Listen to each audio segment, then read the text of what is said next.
Try that again. Good morning, everyone. Good morning. Welcome to EDNA. We've got a busy schedule, and my wife is here joining me today, so it's going to be a special day. It's our first Senate hearing, so.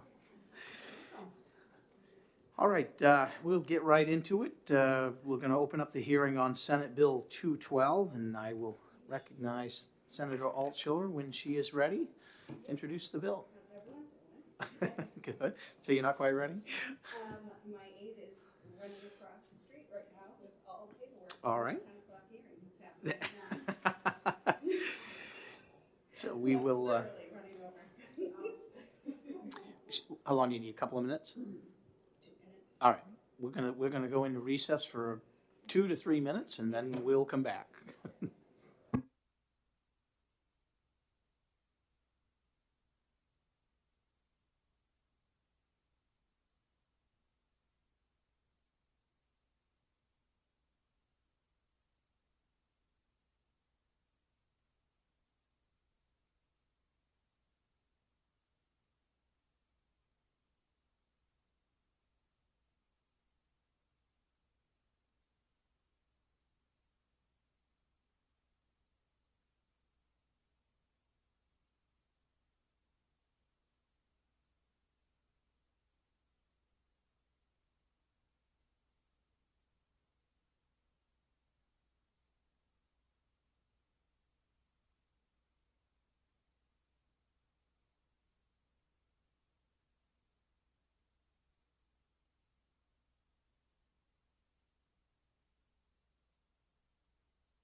Okay, I guess we're ready to go. I will resume the hearing on Senate Bill 212, and I will recognize Senator Altshuler to introduce the bill.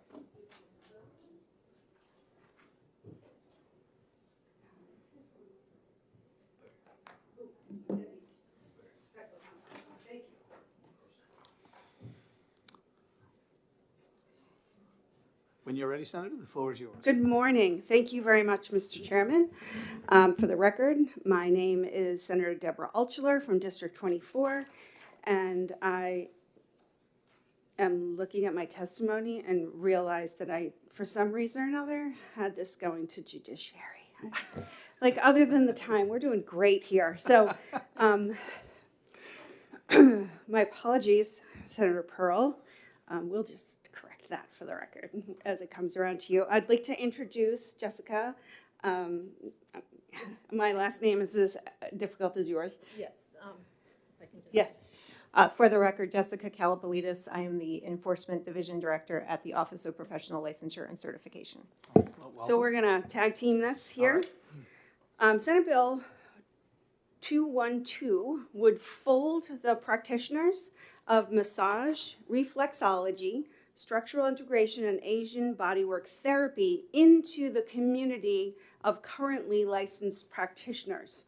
So as a reference, I have put on my testimony the definitions of those types of procedures and therapies so that we're all on the same page about who we're talking about. But currently, right now, if you do any of these kinds of therapies, massage therapy, reflexology, if you're a structural integrator, or if you practice any of the 17 different forms of Asian bodywork, which is actually an official term used by the National Certification Commission for Acupuncture and Oriental Medicine. That is their professional organization. They recognize 17 different forms of ABT, Asian bodywork. So right now, if you are a practitioner or actually fancy yourself to be a practitioner of any of these kinds of massage therapy, anyone can throw up a website, buy some social media ads, and call themselves a massage therapist. There's no check on any of the sanitary conditions of where they deliver their therapies. In that space where clients may be seeking services, there is no license verifying that they have had any sort of education or training in any of these services. The manipulation of soft tissue is absolutely amazing if done properly. And I did not do this or tear my meniscus to be able to lend some credence to my bill, I promise you. But therapy, massage therapy, chef's kiss, if done right.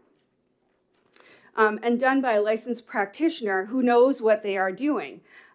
If it is not, it can cause serious harm if done wrong by an untrained practitioner. Professional licensure gives credibility to the practitioner and assurance to the customers that some minimum standards have been met. Without it, anyone can call themselves a massage therapist, and that can impose a serious risk to the public. At the moment, when a customer has a complaint, they can go to OPLC, but only after harm has been done. Unlicensed businesses then subsequently have absolutely no requirement to cooperate with any sort of inquiries from OPLC and are not required and don't have to comply with an investigation. So customers who have been hurt or wronged are stuck in that space. The practice of healing touch for injured or vulnerable people is undeniably important and a valuable service, but can cause serious harm if done wrong by an untrained practitioner. People who are under the kind of stress that is manifesting in physical ways, who are seeking the relief of massage therapy, reflexology, structural integration, or Asian bodywork therapy deserve to know that practitioners known to the state have met the basic standards of professional licensure. And I'm pleased to have Jessica here to answer questions about how we can integrate massage therapy into the licensure program and provide some basic protections for consumers. And you all have been given, is that the extra? Yeah, awesome. You all have a couple of examples of what the licensure application looks like.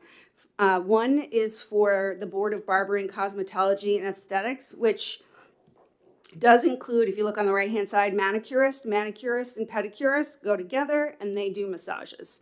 If you've had a good pedicure, you get a massage. And there is also the application to practice chiropractic, where many chiropractors also engage in massage, but they're licensed and they've trained for this. So I'm going to turn over to technical questions to Jessica, who also has some testimony for you. Thank you, Senator. I would like to just clarify one thing, because unlicensed practice in the massage realm and all of the different modalities that the senator specified is of great concern. I would like to clarify, however, that these individuals are supposed to be licensed, and there is licensure requirements for them. So for instance, a massage therapist is supposed to be licensed in New Hampshire, and in order to obtain that license, the massage therapy rules require a course of study that is a minimum of 750 hours. It includes coursework on anatomy and physiology, hygiene and sanitary practices, which includes bloodborne pathogen standards, CPR, ethics of massage, and practical hours, which I think just highlights the importance that not just anybody can decide that, I can give a massage without proper training. Obviously, these are things that people who are giving massage need to have in order to do massage effectively and safely. The Massage Therapy Board also requires 12 hours of continuing education each license cycle, so this is an ongoing education for these practitioners. And that's very important because people can be injured and harmed by someone who doesn't know what they're doing giving a massage. So further, the licensure application for a massage therapist also requires an applicant to provide information as to whether he or she has ever been convicted of any crime involving violence inflicted on a person or threatened against a person or any sexually related crime. If the applicant has such a conviction, they have to provide an explanation, and that is considered in licensure. It's not an absolute bar necessarily, but it's considered because massage therapists, as everyone's probably aware, very often massage takes place, two individuals alone in a room, one of which is in some state of undress and is very vulnerable. So in order to help protect the public, these are the requirements. Massage establishment licensure is currently not something that's required, so the establishment itself. Massage establishment licensure, which this bill would provide for, would permit OPLC inspectors to proactively inspect establishments to ensure, among other things, that all individuals working there are properly licensed.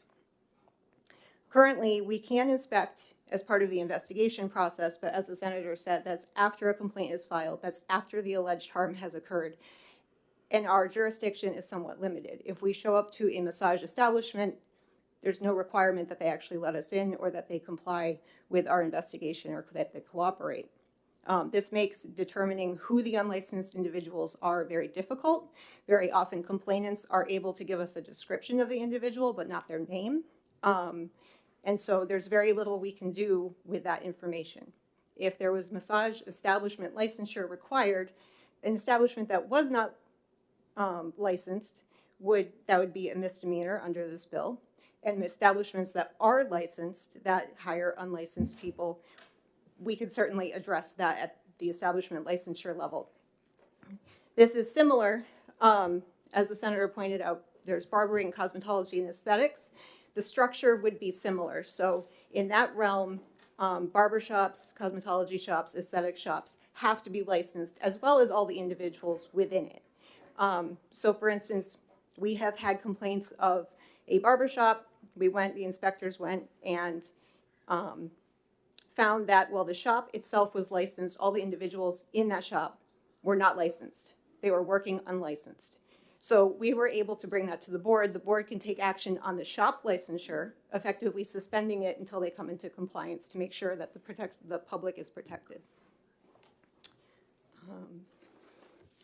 So I think that's all I had to say today. But I am happy to answer any questions that you may have. I just wanted to make that clarification. Well, thank you both for your testimony. I know I have a couple. Okay. So Certainly. you stated one of the points that I picked up, that massage therapists currently are licensed and they have continuing education requirements. Correct. So how many current complaints are you getting from customers that they've had an issue with a massage therapist? I don't have the number off the top of my head. It's enough that I can recall at least 3 within the last 6 months of where someone did something that the client felt was inappropriate, and that when we looked into it, we were able to substantiate that this was likely an unlicensed person but we were unable to do a whole lot beyond that. Because we were not allowed entry, they don't want to talk to us. It's difficult, like I said, to identify the person when they describe them as, you know, a woman approximately 5'4" with dark hair, and there may be multiple people who fit that bill who work there. But if they're not letting you in and they're not talking to you, it's difficult to determine who that individual is so that you can potentially try to take action. And it's of your opinion that having the facility licensed would have given you better entry, but you feel that would help you resolve the situation of figuring out who the complaint was actually filed against? Yes, I do, because if that establishment had a license, they would be required to cooperate with us, and the board could take action against their license if they don't. If they're not, if the establishment is not licensed, but they are required to, then that is a misdemeanor. And it's much easier to determine who should hold the establishment licensure as opposed to which individual, which there may be many who work in an establishment, or who may move from establishment to establishment. So it puts the establishment owner, it puts the onus a little bit more on them, who they're easier to determine who they are, and then through their cooperation, we could determine who the individual is. So are these businesses, they're registered through the Secretary of State's office as a going concern? I would expect that they would be. Okay. Any other questions? Senator Gendro.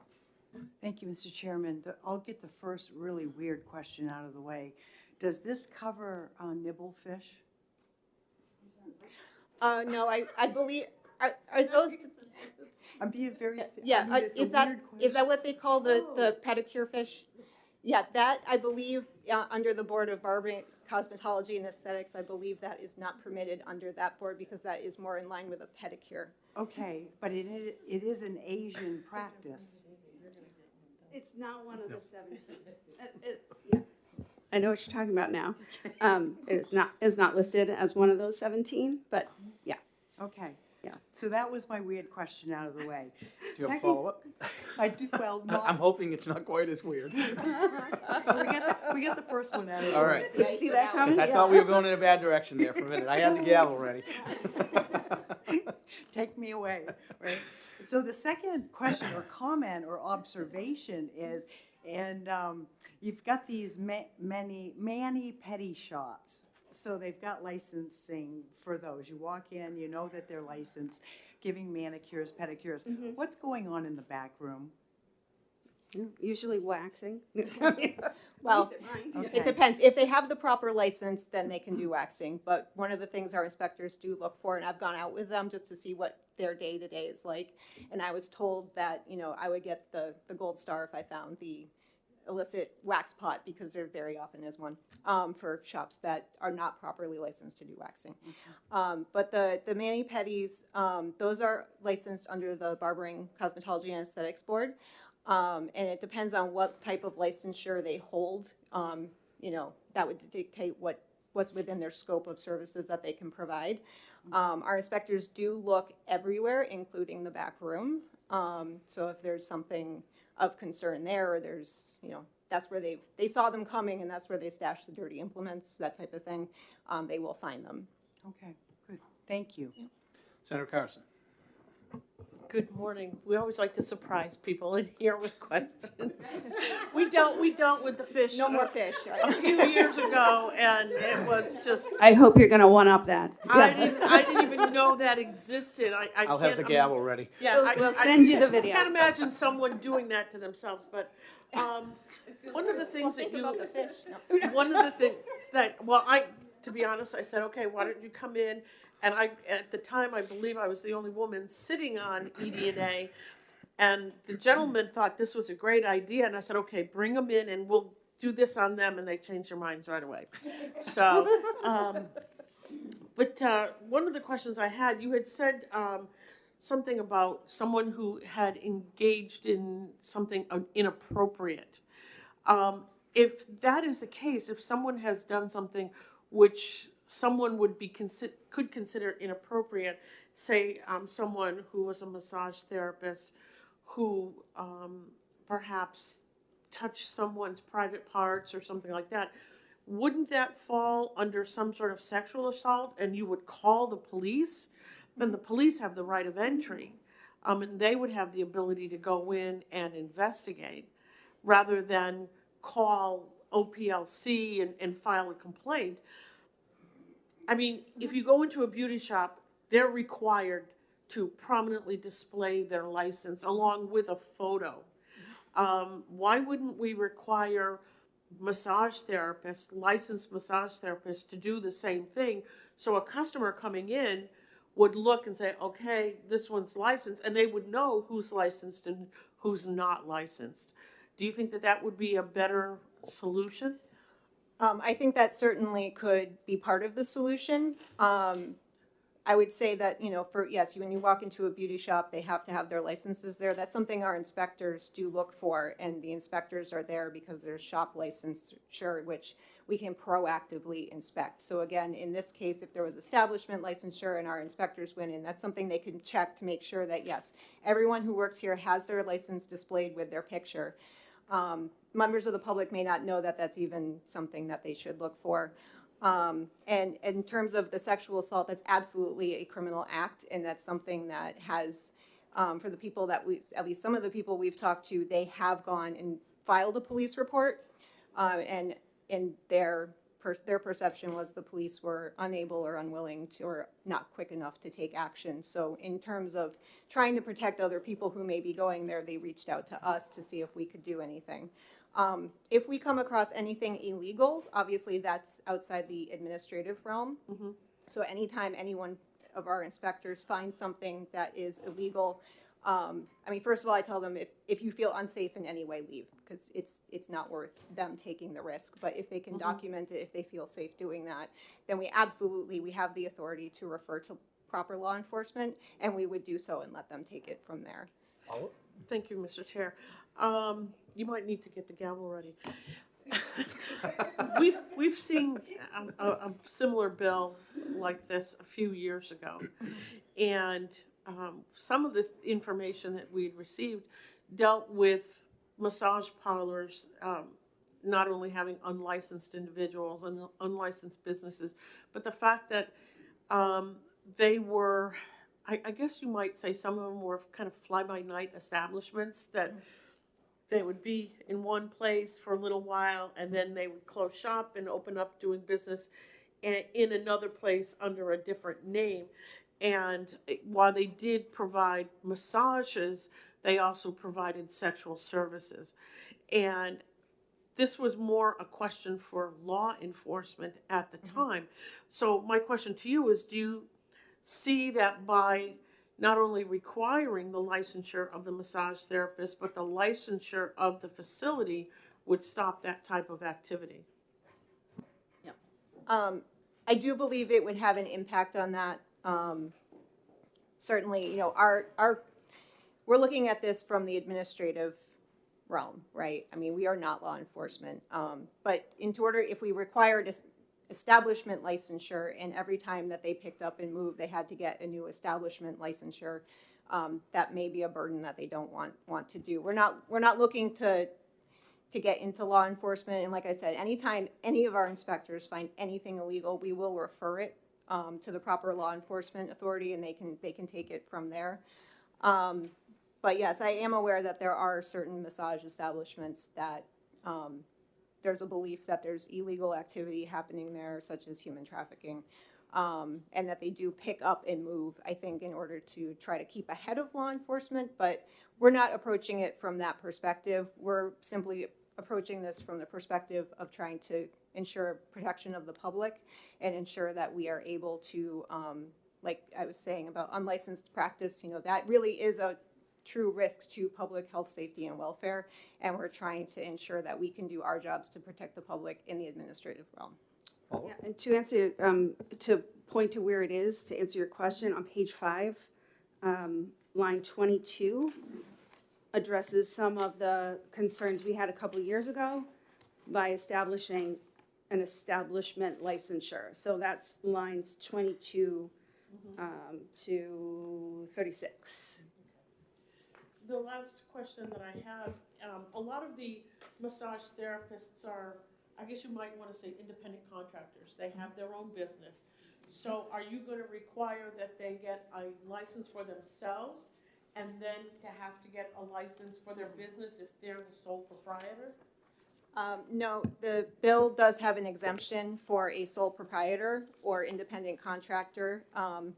I would suggest perhaps reconsidering the independent contractor language a little bit, just because if you go to a place that has 20 unlicensed people and they all say, oh, we're all independent contractors, so we're exempt, we don't need establishment licensure, it defeats the purpose. But in terms of sole proprietors, I do believe that makes sense to exempt out sole proprietors, and I, Where in the bill is That's that? on page 4, line 5.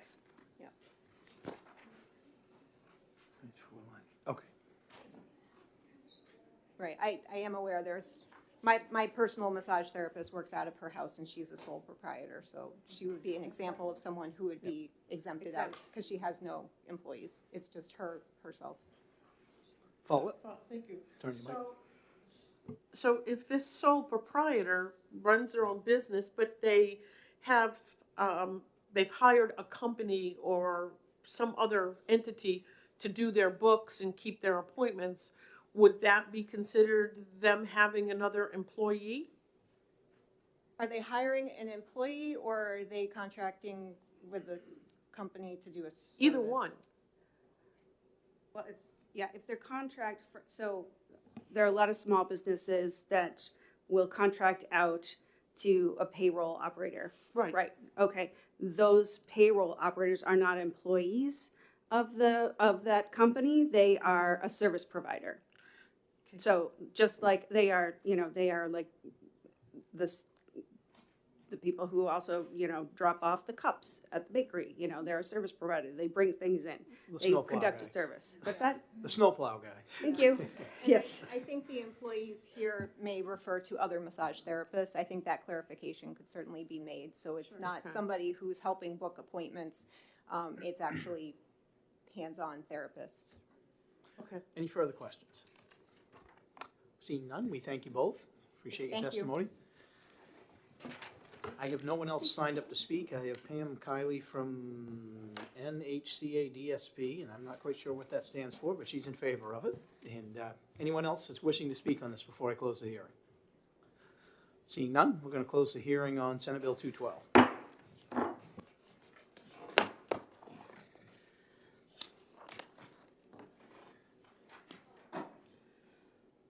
Let's see, Senator Whitley here? Yep. She is here, huh? All right, Senator Whitley is here, so we will open up the hearing on Senate Bill 126. And I recognize Senator Whitley to introduce the bill. Welcome. Great, thank you, Mr. Chair. Good morning, members of the committee. It's good to be back in ED&A. This is a little less exciting topic. For the record, my name is Becky Whitley, and I'm honored to serve New Hampshire Senate District 15, which includes the communities of Bow, Concord, Pennacook, and Hopkinton. So today, I'm proud to introduce Senate Bill 126.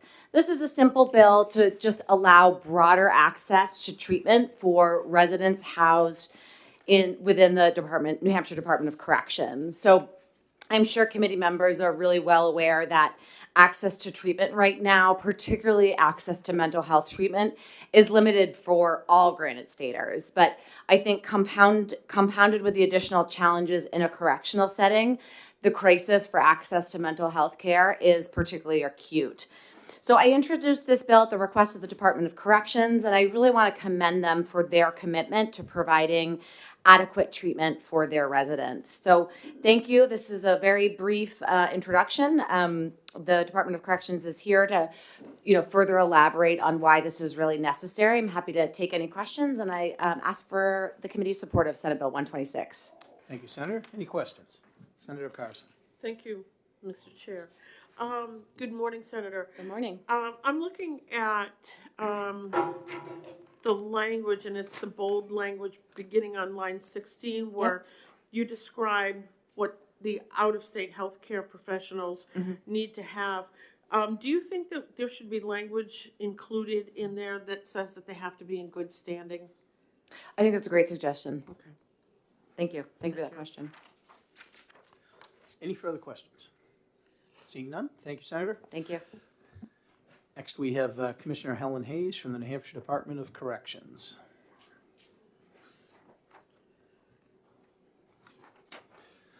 Good morning, Commissioner. Good morning. And thank you for leading the pledge. I appreciate the ask. So for the record, Helen Hanks, I'm the Commissioner of the Department of Corrections. We are in support of this bill and thank Senator Whitley and the co-sponsors for assisting us in bringing it forward before you today.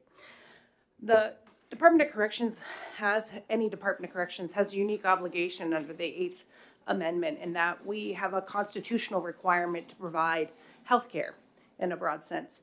And in my time, I'm in my 20th year, had that revelation this year with the department.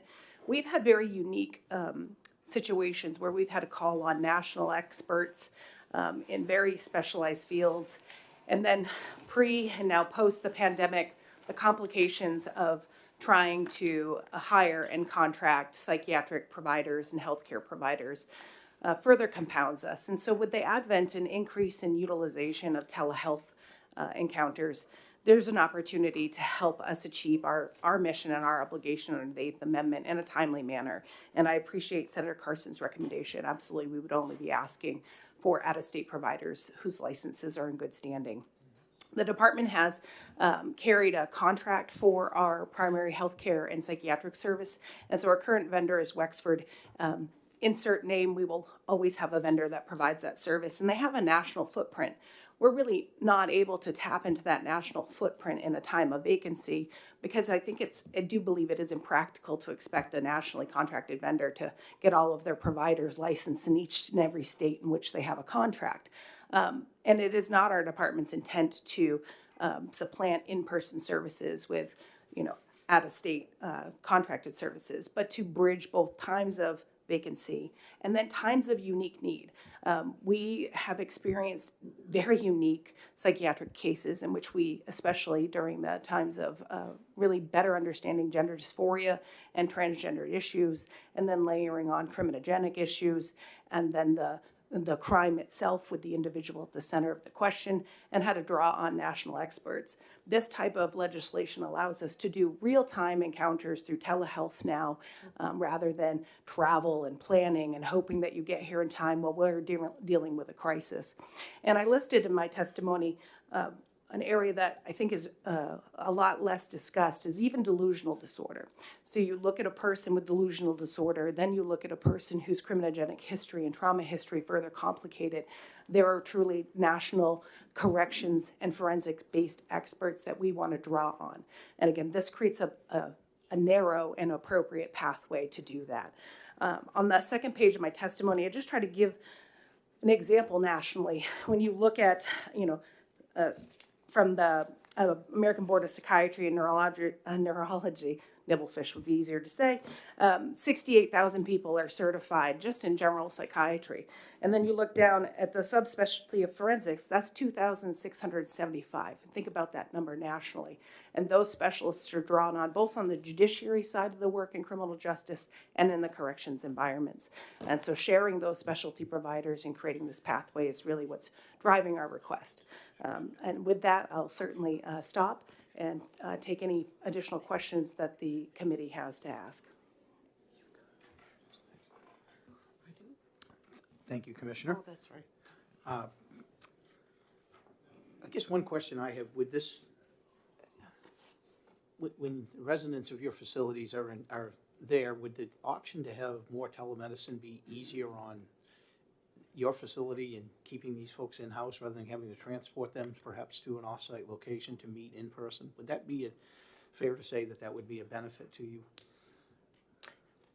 Senator Pearl, that's a great question. That there is an opportunity to use that.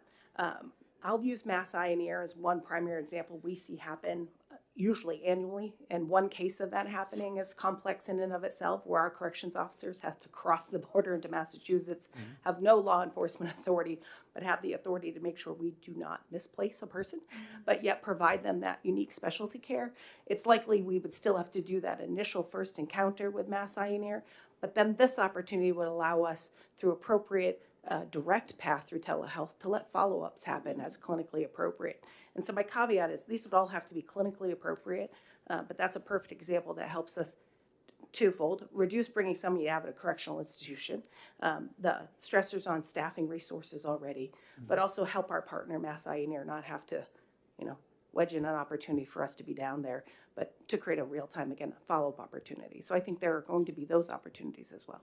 Thank you. Thank Any you. further questions? Senator Altshuler. Thank you, Mr. Chair. Thank you for taking my question. Thank you for being here. I think my question is right in the space you just outlined, is the clinically appropriate for people who are incarcerated. It would be a game changer for us to be able to do telehealth, clearly. And so there is an opportunity to do some really great work because we'll have more access, but also just a tiny bit worried that that initial in-person wouldn't necessarily happen. Who's determining the clinically appropriate on the front end? That's a great question, and I think to the point that these are licensed providers, and adding the term good standing, you're putting it on them in any realm, whether they're in state or out of state, whether this is clinically appropriate as a telehealth encounter. So that licensed provider owns that responsibility. The Commissioner of Corrections does not determine when it's clinically appropriate. The licensed provider does. Thank you. You're welcome. Any further questions? Seeing none, thank you for coming in. Thank you. Appreciate your service to the state. So I have no one else signed up. Is there anyone else that would like to speak on this before I close the hearing? Seeing none, I'm going to close the hearing on Senate Bill 126.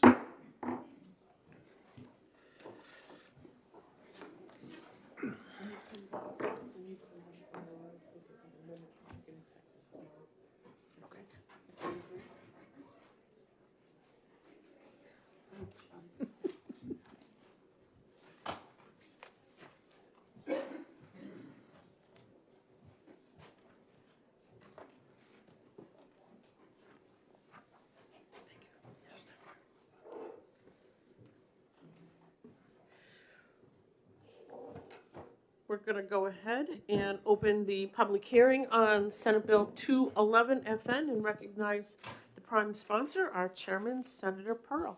Good morning, members of the committee. For the record, my name is Senator Howard Pearl, representing District 17. I'm here today to introduce Senate Bill 211 relative to background investigations of solid waste and hazardous facility permit applicants.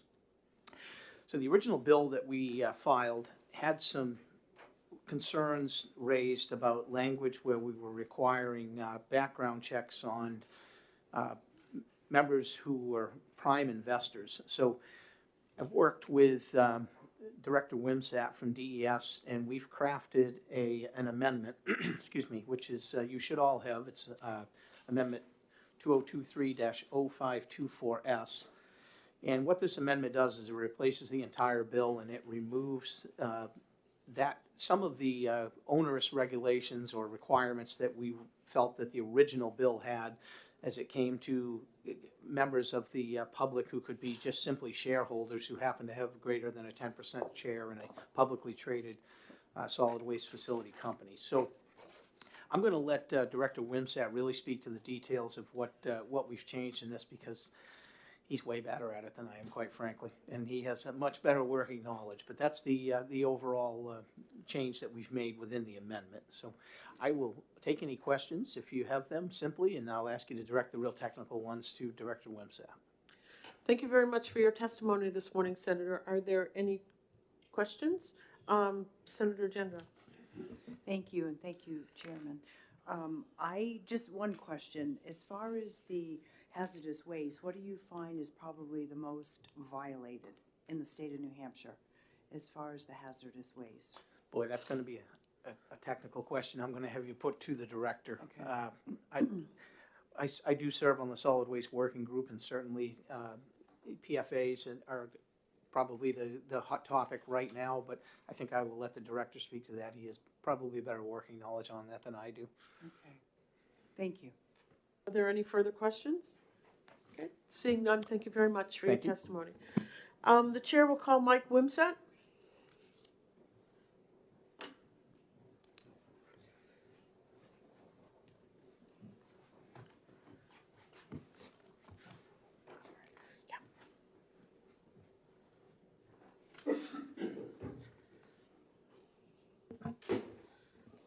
Good morning, Mr. Wimsett. Good morning, Madam Chair and members of the committee. For the record, my name is Mike Wimsett. I serve as Director of the Waste Management Division for the New Hampshire Department of Environmental Services. Happy to be before you this morning to talk about Senate Bill 211. Indeed, as Senator Pearl has indicated, this bill was a request to the Department of Environmental Services. To acknowledge the amendment that Senator Pearl suggested, we do support that amendment.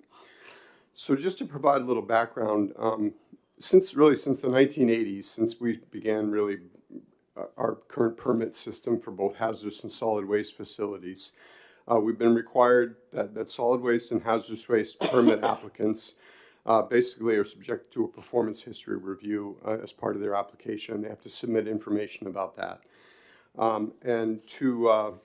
The real purpose behind that is to ensure that they have the reliability, the expertise, the integrity, and the competence to safely operate their facility. And as part of that, DES is directed to conduct a background investigation of the performance history and the criminal records of the applicants. And in order to do that, the statute has always directed us to request the Attorney General to conduct that investigation. And we have done that for many, many years. Recently, in consultation with the Department of Justice, we've learned that the language in that statute, in those two statutes, RSA 149M for solid waste and 147A for hazardous waste, really don't contain the necessary language. The FBI, because these, in order to do multi-state criminal background checks, that goes through state police and then to the Federal Bureau of Investigations, the FBI requires very specific language to be contained in those enabling laws, not in rules. It has to be in the statutes in order for them to allow states to access that system and properly conduct these investigations. So again, in consultation with DOJ, we realized we needed to amend these statutes to put that proper language in there. And so that's what this bill proposes to do. As Senator Pearl indicated, when we first put the bill together, we tried to clean some things up. And I think we probably stepped a little too far in the sense that we required, as part of the background investigation, of course, what this requires is fingerprinting, which sounds really dramatic, but that's done for many, many people for occupations around the state. It's not an uncommon process. But when it comes to, we incorporated, because the language occurs elsewhere in the statute, we incorporated the criminal background check to include folks debt and equity holders who hold greater than 10% of the debt and equity of a company. And the stakeholders reached out to us and made it really clear to us that that was going to be very difficult and very impractical. And as we explored that, we agree with that. We think that that is probably not necessary. It probably doesn't provide any real significant additional protections.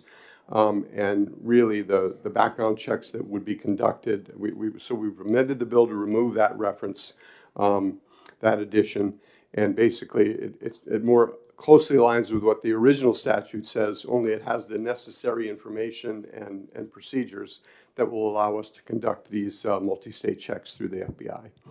And I'll leave it at that and be happy to answer any questions that you might have. Thank you, Director. Any questions from the committee? Senator Carson. Thank you, Mr. Chair, and thank you, Mr. Wimsett. I'm looking at the amendment, which you say now replaces the bill. Yes. Do you have a copy? I apologize. I don't actually have a copy. Do you have an extra copy for the Director? Yes.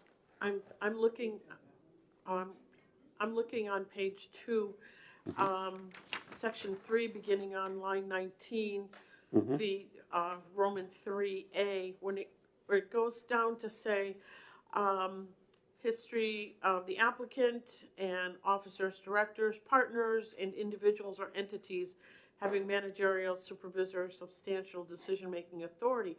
I mean, who's going to decide who has that substantial decision-making authority? I mean, I see that there's a net that's been cast, and you're trying to grab as many people in that as you possibly can. I can understand why you would want the applicant and the company itself, but to now talk about your managers are now going to have a criminal background check. Your supervisors are going to have criminal background checks, or anyone that has any substantial decision-making authority. I mean, are you talking about someone who is in the payroll department who has significant authority over finances, or a bookkeeper? I just think this casts way too wide of a net. Thank you for the question, Senator. Yeah, that's a great question, and I probably should have addressed that in my testimony. So the reason that language is in there is that since the 80s, the language in the statute has said key employees. And the AG, when we were working on this bill, made it clear to us that's too vague. You've got to define what a key employee is. So that's what we're attempting to do there. I will say that we've been doing these permit programs since the 80s, and we worked that out through rulemaking. That it's pretty clear, I think, to the applicants. They know who they submit for background checks, and they identify their key employees. I would say probably consistent with the definition that's here that's being proposed to be added to the statute. But really, the purpose of that is that the old language in the statute just uses the term key employees, which is not a particularly helpful Okay, thank you. term. Any further questions? Seeing none? Thank you for coming in, Director. Good to see you again. Thank you. Next, we have Henry Vayu representing Waste Management. Henry, you're speaking, but you didn't say whether you were in favor or opposed. For the record, my name is Henry Vayu, and I'm here on behalf of Waste Management, Inc. I'm not representing Mike Wimsa in the department. Yeah. Waste Management, Inc. Yeah. We had originally raised concerns with the bill as introduced.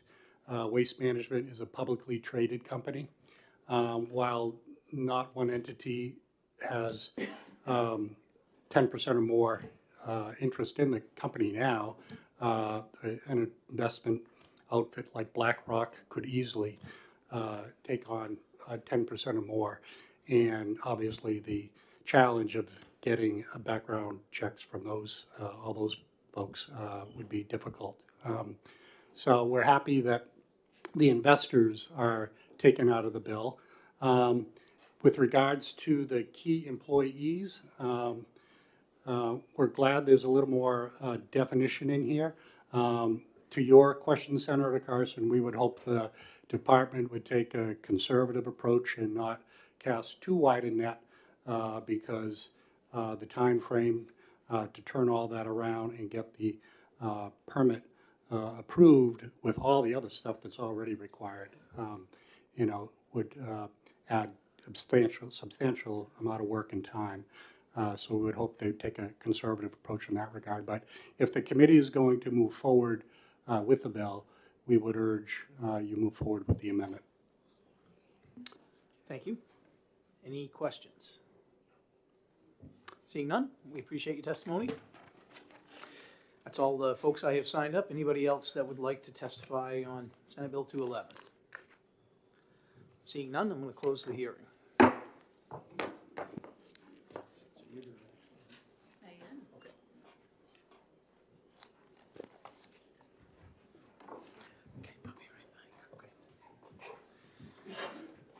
Next, we're going to open up the hearing on Senate Bill 205.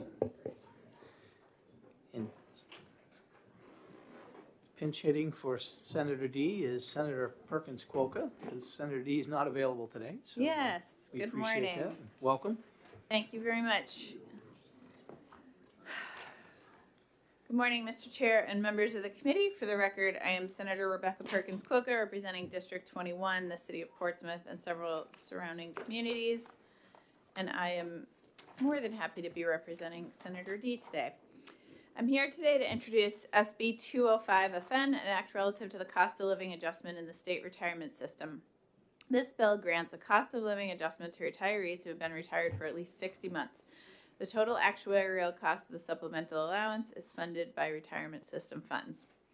As we all know, our state employees are the backbone of our government. They are the tireless employees who make the wheels of government turn and execute the policies and directives that we, here in the legislature, set out. With the increased cost of living well known in the news today, driven by international factors outside of our control, among others, many of our retired state employees are facing difficult decisions each month when bills are due. This cost of living adjustment is a small step in the right direction towards helping our retirees who dedicated themselves to public service to keep up with our current economic situation. With that, I am happy to take any questions, although I expect there are probably those here who are more qualified to speak to this bill than I am. Thank you, Mr. Chair. Thank you, Senator. Any questions from you or me, I guess? Seeing none? Thanks. Thank you, Mr. Chair. All right, we'll call up, excuse me, Arthur Beaudry, who wishes to speak in favor.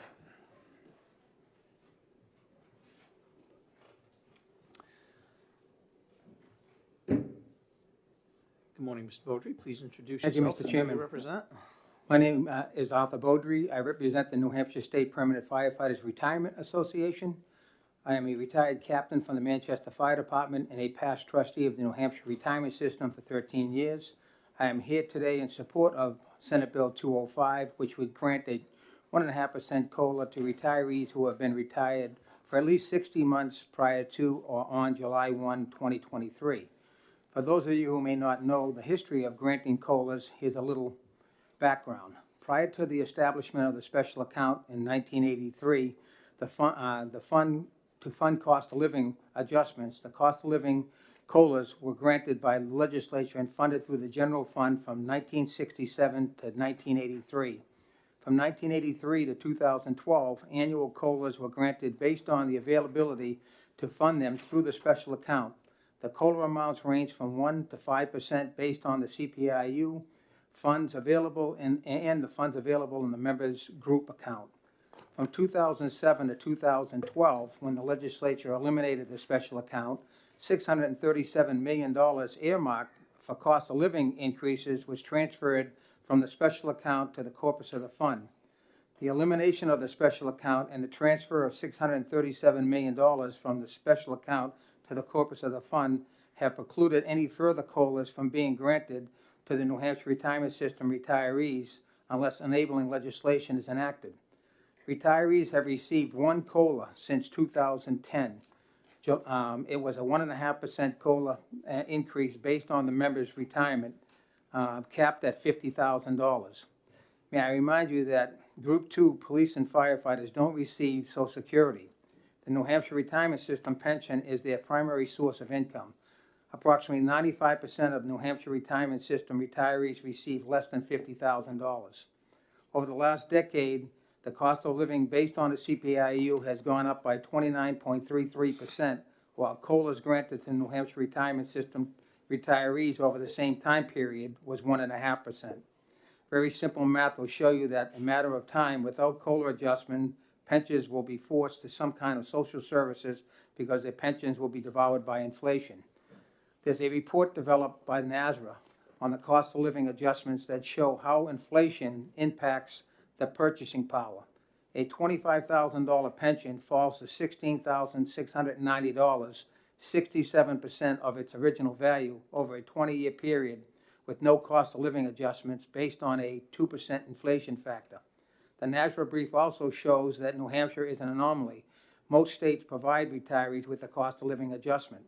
The state of Maine, for example, who came to testify at the request of the Decennial Committee, stated that they offer a 2.5% COLA to their retirees. Massachusetts offers an ad hoc COLA typically based on the CPIU, up to 3% applied to the first $13,000 of benefits. Vermont offers an automatic COLA based on a CPIU up to 5% compounded. Over the last several years, the legislature has arbitrarily taken funds away from retired workers that would have paid for COLAs by changing dates on when excess earnings were reported and the elimination of the special account. Some $637 million dedicated to retirees was diverted for no justifiable reason other than to lower the employer contributions on the backs of the retirees. I ask that you please support the retired workers and vote in favor of Senate Bill 205 and those desperately needed COLA adjustments. One recommendation I would make is in the implementation date of the COLA. The language starting on line 7 where it states on the retired member's first anniversary date occurring on or after July 1, 2020, 24. If you could remove the language stating on the member's first anniversary date occurring. July 1st is great for teachers because they retire on July 1st. But for other groups, July 1st is not as good. If a member retires in June, for example, that member wouldn't receive a COLA until June of 2025, 2 years after the enactment of the COLA. If you take that language out, everyone eligible for a COLA would receive it on July 1, 2024. And I will take any questions. Thank you very much for listening to my testimony. Thank you for coming in today. Any questions from the committee? Seeing none, we appreciate your testimony. Karen Irwin.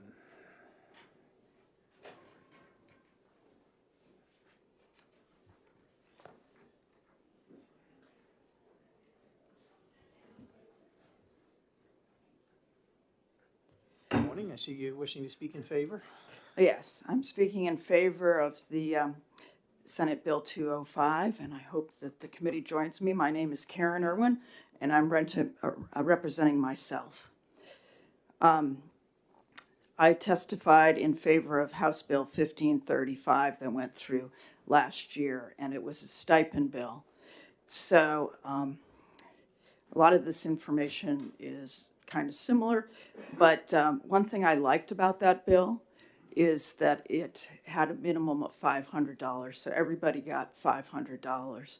So that's one amendment I would suggest that we make in this bill, is that it's 1.5% or $500.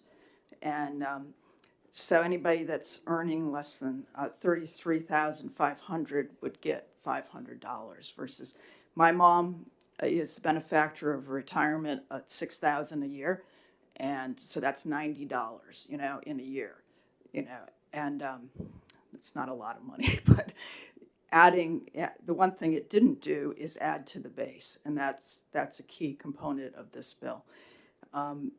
Finance looked at this in depth last year, and one thing that was the price tag on this was pretty high. They were trying not to go against the unfunded liability.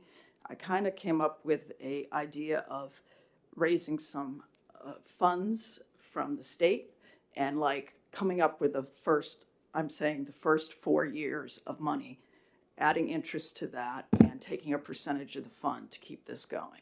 So it doesn't come against the unfunded liability.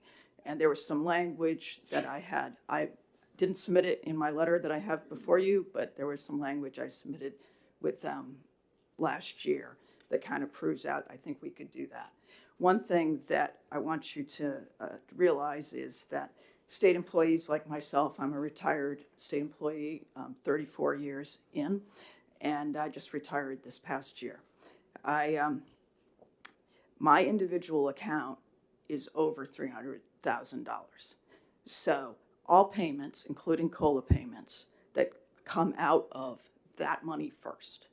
So that was one thing I was also looking at, is I wanted to show through some reporting that the money really comes, a good share of it. The more recent retirees, this COLA payment would be way down the road, 5 to 7 years before it would hit the corpus of the fund.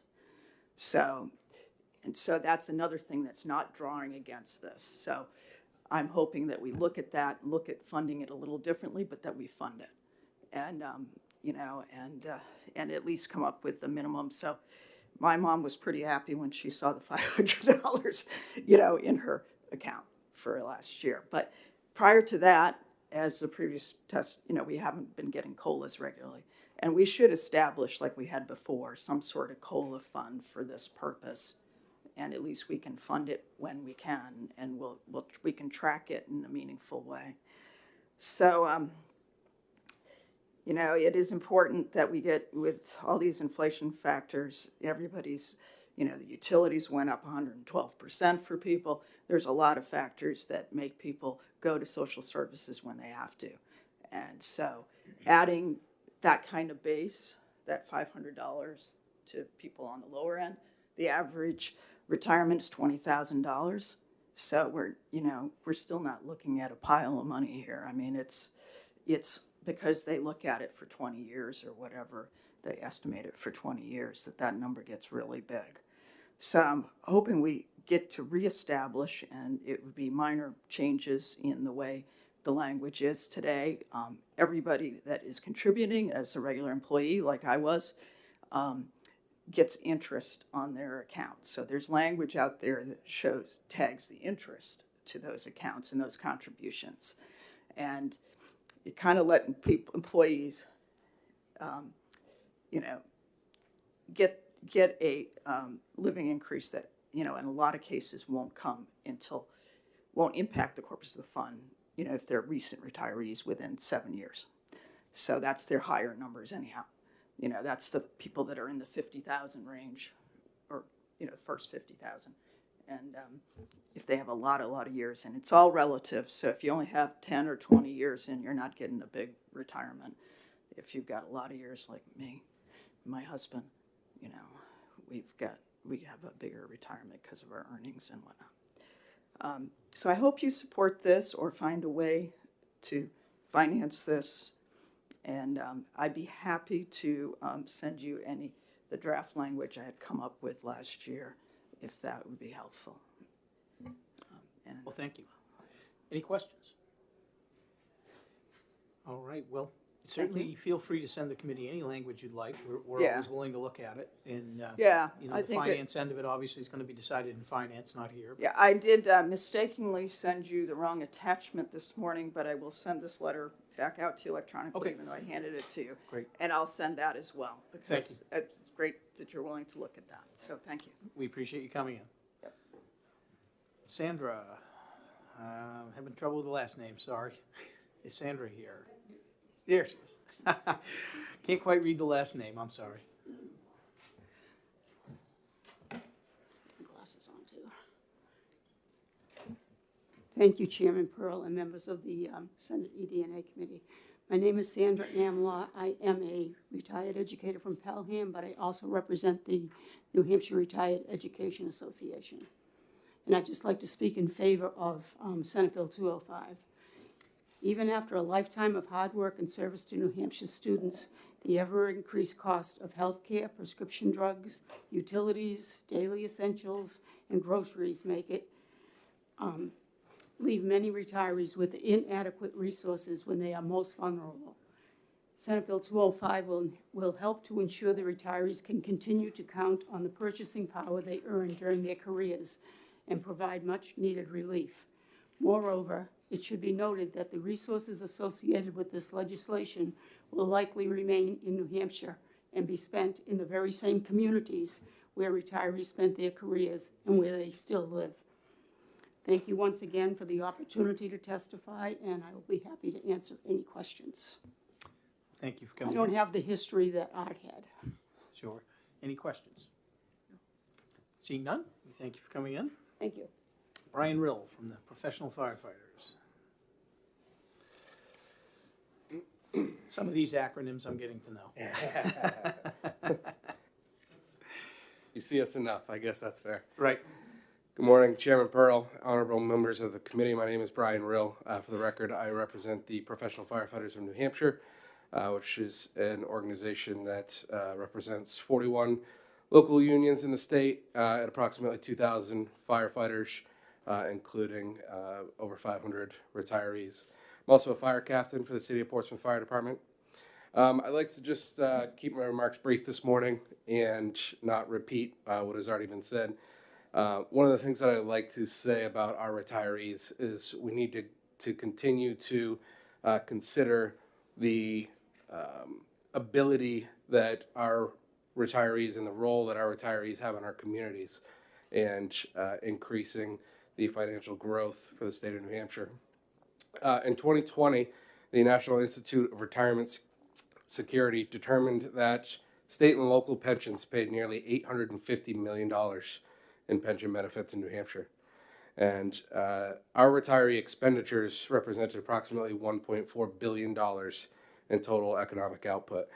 So I don't want to diminish the buying power of our retirees here in the state of New Hampshire. I think it's incredibly important as we move forward to consider where our retirees are at and whether or not they can continue to contribute to the financial growth of our state. Currently, as was mentioned in previous testimony, 94% of retirees in New Hampshire make less than $50,000 a year, which is dangerously close to the federal poverty line here in New Hampshire. One of the things I would like to state is our members, being a part of the Group 2 pension system, are not eligible to receive Social Security benefits. So that means the Social Security payments that were increased by over 8.5% in 2023, our firefighters are not eligible to receive those benefits. So when we speak about for example, the temporary allowance that was received last year of $500, many of our members were not eligible for that based upon the fact that they made slightly over what was the benchmark to receive that benefit, but again, did not receive Social Security benefits to offset that cost. So most of our members did not receive that benefit last year.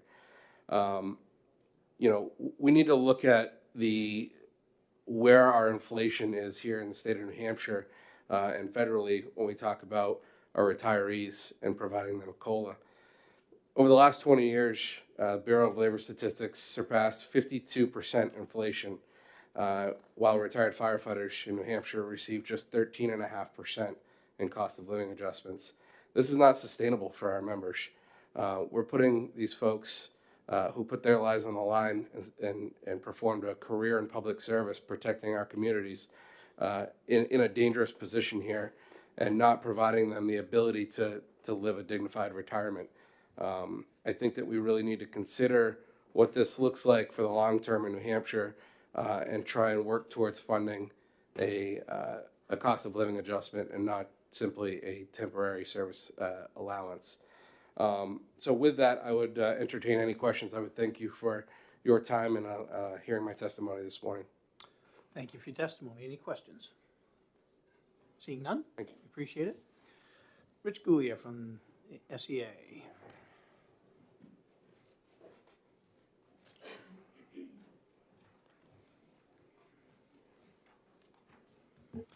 Good morning.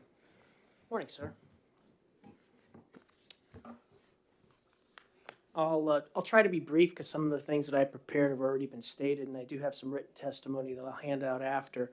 Good morning, Mr. Chairman and members of the Senate Executive Departments and Administrative Committee. For the record, my name is Richard Gullah, and I am honored to be representing over 10,000 hardworking New Hampshire public employees and retirees of SEIU Local 1984. I'm here this morning asking your support on SB 205 relative to a cost of living adjustment in the state retirement system. The bill grants a 1.5 cost of living adjustment to members or beneficiaries' annual retirement allowance, which is $50,000 or less, or otherwise 1.5% of the first $50,000 of a retired member's or beneficiary's allowance. This is for retired members who have been retired for at least 60 months prior to or on July 1, 2023. The total actuarial cost of the supplemental allowance is funded by the retirement system funds. You may recall the legislature passed similar legislation, House Bill 616 in 2019. The only difference being it was for those who were retired for 60 months prior to July 1, 2019. Our members are participants in the New Hampshire retirement system. We are the men and women who plow our roads, ensure we have clean water to drink, that our children are safe, and that our elderly are cared for. We are your neighbors. We are your friends. We are dedicated public servants who have helped build New Hampshire and continue to keep New Hampshire great. Today, we are here asking for your help. As you know, the cost of living has gone up for all Americans, but especially for older Americans who have higher medical costs, dental and prescription and drug expenses, which often rise faster than the general rate of inflation. Rising prices and inflation can quickly erode the value of one's retirement income. Even a modest rate of inflation significantly impacts purchasing power over time. Look at the recent skyrocketing cost of eggs. CBS News Money Watch reported last month how the cost of eggs have increased over 60% in the last year. 60% in the last year. If it's not eggs, it's something else. Put it simply, our pensions are not keeping up with inflation. Many current retirees are forced to make some extremely difficult decisions as their pension values decrease, whether to buy food, whether to pay the oil bill or the electric bill or medication. This is why we are here today and need your help. Retirement security is something that every employee deserves after a long, successful career in public service. New Hampshire retirees have dedicated their working life to helping our state run every day and have earned a benefit that should allow them to retire with dignity. In exchange for a lifetime of service, our retired employees deserve a defined and predictable retirement security that is protected against inflationary pressures. SB 205 helps with that security, and that's why we are here asking for your support. Ideally, this bill would be a step towards what used to be the norm when retirees could expect a permanent regular COLA. Some may tell you today that we need to wait on doing this. I would respond to that by saying we cannot simply ask those members who consistently paid into the system over many, many years to continue to wait. Let's make this permanent addition to the retirees' pension a reality and show our retirees they are not forgotten. Thank you for your time and dedication and attention to this important issue. Thank you for your testimony. Any questions from the committee? Seeing none? Thank you. All right, our final speaker is Mark Kavanaugh from the New Hampshire Retirement System.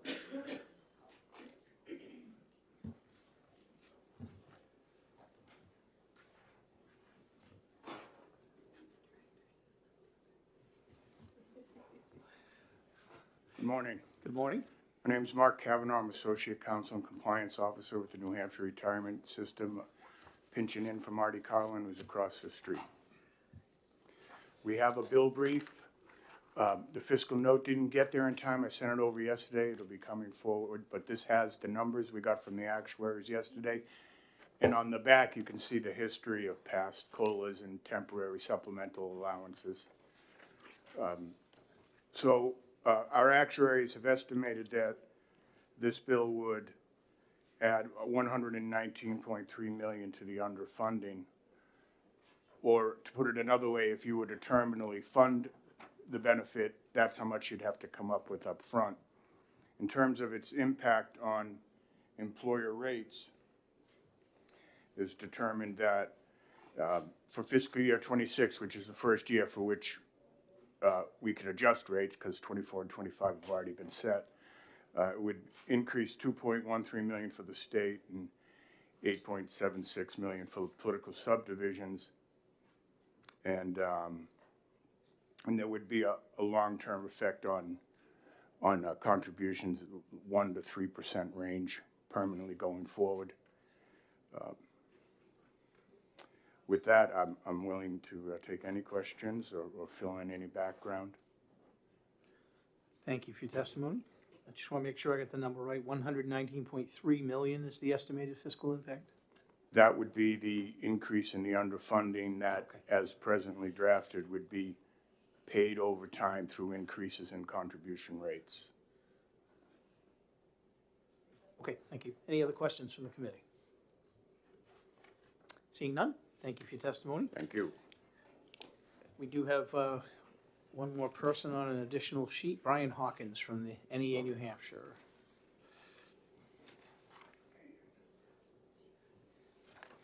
Good morning.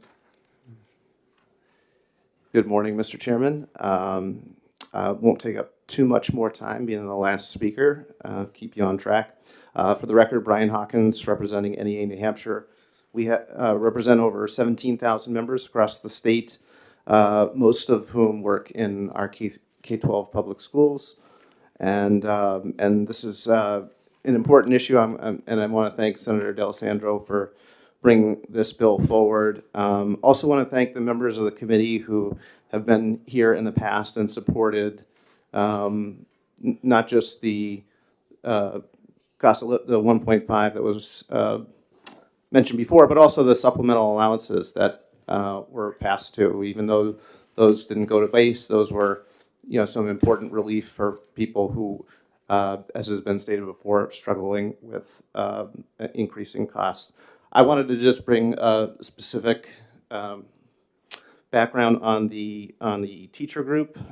So the teacher group does make up more than a third of the current retirees in the pension system, 35.7. Their average pension is in this past year is just over $23,000, and the median pension, I think it's been talked about currently, according to NHRS, being around $18,000, and 93% of those overall pensioners are under $50,000. There's a reference to $50,000 in the bill. 64% of them are under $25,000. So these are modest pensions, as has been mentioned. Back in 2011, if you were in the teacher group, the teacher shortage committee, which met this fall, talked a little bit about this in their discussions around workforce issues. The average pension then for the teacher group was $21,321, and so just thinking about what you would need to keep pace today with that, that would have needed to increase to over $28,000 to just keep up with the buying power there. And obviously, as you see from your background sheet from NHRS, there hasn't been $7,000 worth of cost of living adjustments in that period of time. I think the only other thing I would add, other than to echo a lot of what has already been said, is this is part of a workforce issue.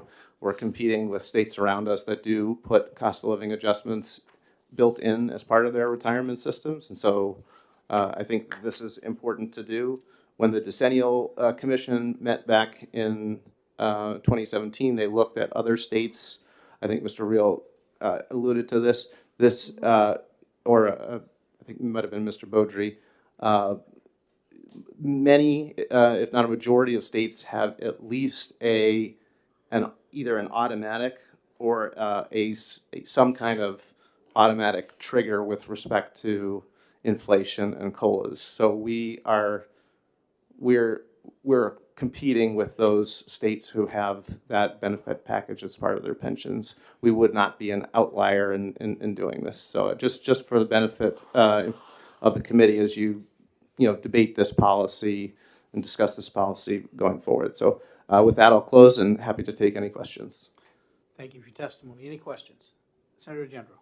Thank you, Mr. Chairman. Thank you, Brian, for taking my question. Yes. This is probably more out of my own ignorance. When a person retires and they're able to take advantage of retirement benefits, where do the medical benefits come into play, or do they stop? Once a teacher or anybody on retirement, are there continued medical benefits that keep going? That varies depending on the group and the employer. Everything from, I know if you're a state employee, there's a retiree medical plan. If you're a teacher, that varies depending on the school district. Some of them allow you to continue to buy, at your own cost, buy into medical plans. I'd be happy to get you more information on that. If you'd like, I'm happy to provide that. Okay, so it's funded by the retiree and not the state.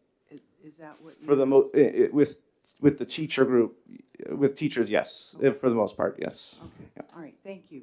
Any further questions? Senator Altshuler. Thank you, Mr. Chair. Thank you, Brian, for taking my question.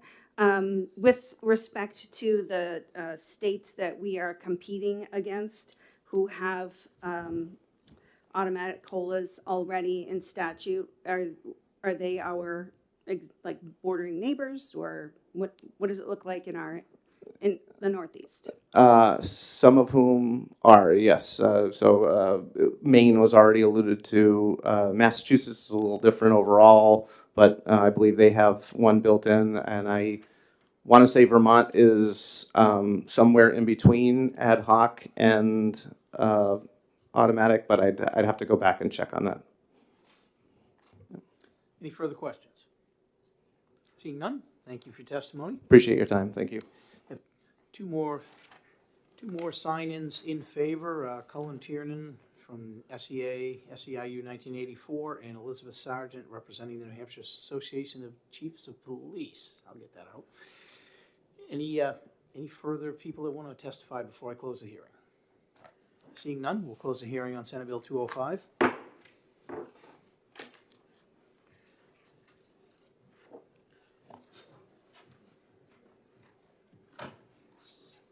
Senator Avard is here. Senator Avard, you're here. All right. We will open up the hearing on Senate Bill 203. Just a second, there's some people in the hall that are going to be taking the seats. Okay. We'll let Senator Avard serenade us.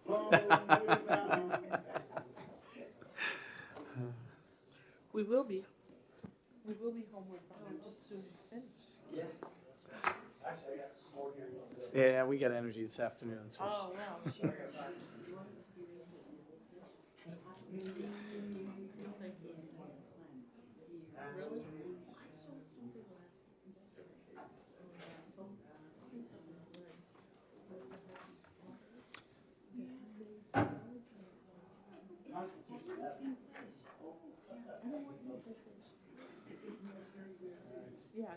All right, looks like we're pretty well centered in. Senator Avard, the floor is yours. Thank you, Mr. Chairman, and for the record, I'm Senator Kevin Avard. I'm the prime sponsor of this bill. I represent District 12. And basically, as you can see in the analysis, this bill basically changes the membership of the Board of Manufactured Housing, and it increases the board's jurisdiction to matters under RSA 301A and consumer cooperative associations. This bill basically changes the membership of Board of Manufacturing Housing. It also increases the board's jurisdiction under jurisdiction to matters under RSA 301A, which deals with consumer cooperative associations. In 2019, the most recent year available on the board's website, they heard 3 cases, and they have only heard 21 cases since 2015. A common sense approach to this bill provides to the use of existing boards to hear disputes from both investor-owned residents and community residents, just as it does now. The board's makeup should be updated to include more resident voices. The ROC represents 1/3 of the manufacturing housing parks in the state. And most residents represented on the boards can identify and deal with the issues specific to the resident-owned communities. Expanding the membership on the board allows a broader range of housing expertise, issues, and choices. A recreated board will be less focused on businesses of owning manufactured housing parks and more on equitable solving problems of mostly low-income and moderate homeowners. The reason we're bringing this up, and we also have an amendment that goes along with this, allowing for auditing. I have some constituents that live in some, low-income, trail parks and whatnot, and they asked about this, and I said, the reason we're doing this is to give you more of a voice. They need more of a voice. So what happens is a big corporation comes in, they own the property, and they buy up the property, and then they raise the rent. And they raise it up to the point where it becomes, inequitable. And so what we're trying to do is just give them more of a voice so that the people can have more of a say. And it's really kind of simple, but it's, in my humble opinion, if you give the people more of a voice, they have more of a chance to resolve issues that affect them directly. Thank you, Senator. I do have an amendment which also allows, I think you should have the amendment which allows for auditing as well. And I know that there's some people that can speak more to that. But this is really a bill just to help the people have more of a say. All right, thank you, Senator. Any questions? Senator Gendro. Thank you, Mr. Chairman. Thank you, Senator Avard. Just one question, and I didn't see it, but that doesn't mean anything. With this, could those in the mobile home park, they own their own mobile home, but the park is owned by someone else or a corporation or entity. Before that park is sold or goes on the market, does this provision, or with this, could the mobile home owners get together and buy the park themselves? Does that give them I protection? think it gives them more of an option to do that, and rather than get bought out and then just, you know, hey, we're going to raise the rent, and well, if you can't afford it, well, that's too bad. Okay. Yeah. Then, in my humble opinion, this just gives them more of a voice and may give them that opportunity. Okay, all right, good, thank you. Any further questions? Senator Altshuler. Thank you, Mr. Chair. Thank you for taking my question. I'm just getting a look at your amendment right now. On the original bill, line 5, the 2 public members with experience in housing issues. I think from your presentation and from the way the bill is worded, it sounds like you're looking for people who have experience in helping people get housing and manage perhaps manufactured housing. And it wouldn't be necessarily an appropriate place for like a developer to be, right? Should this be a little more, maybe a little bit more specific to keep it into the realm of people that you've got? Unless I'm misreading this altogether, but I'm all ears. like, yeah. I'm ready. You know, if the committee feels it in its wisdom to make some changes like that, that's fine. But I know there are some people that can speak a little bit more directly to that specific issue and why that's in there. But I understand where you're coming from. Thank you. Any further questions?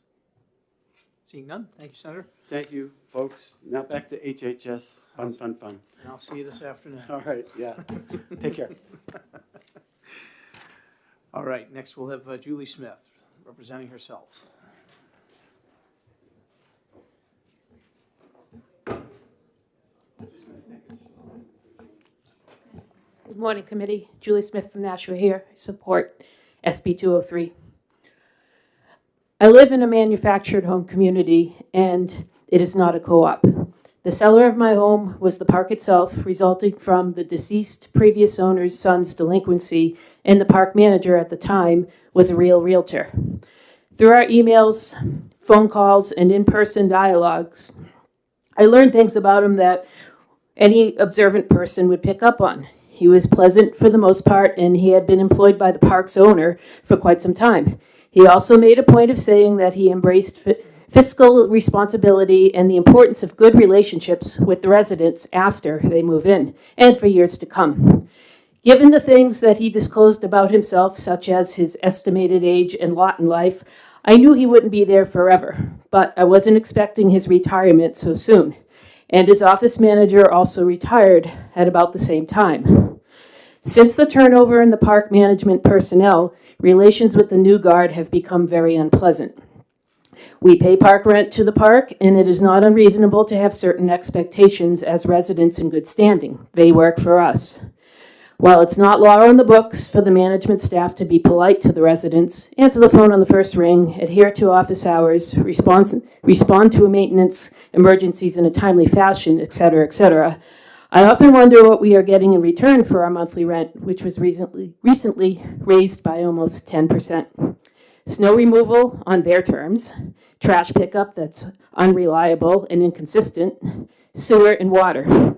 Let's talk about water for a moment. Not to stray too far off topic from the bill SB 203, our water has been shut off without notice for too many times, and I have been journaling it on the calendar last year and this year. I get the same old rude refrain, it's an emergency, but yet they refuse to say what they are doing with our park rent revenue to prevent future emergencies. I want to complain and step it up a notch in aggression, but I can't afford litigation, and I don't want to live in fear of reprisal. During the recent LSR time, I saw, quote, relative to trailer park bills by Senator Gray and Senator Gannon. both unfortunately found to be non-germane to the plight of me and my neighbors as they were addressing resident-owned parks. Many thanks to Senator Gray's secretary for handling my patience with the patience of Job, and to Tricia also. SB 203 addresses the need for park residents' voices to be heard and respected. Everyone would get a seat at the table rather than just owners, managers, stakeholders, and their lawyers. Back to my intro about the former park manager. In the meet and greet stages of our relationship, he commented that he sat on some board that resolves disputes, seemingly tooting his own horn about decisions and votes on his record in disparaging residents whose identities were unknown to me. The message I clearly received at the time was, "Don't you dare challenge me." And I didn't appreciate being chilled out of my right to redress my grievances, which include repeated surprise tap water interruptions. This is my story and partly the story of my neighbors.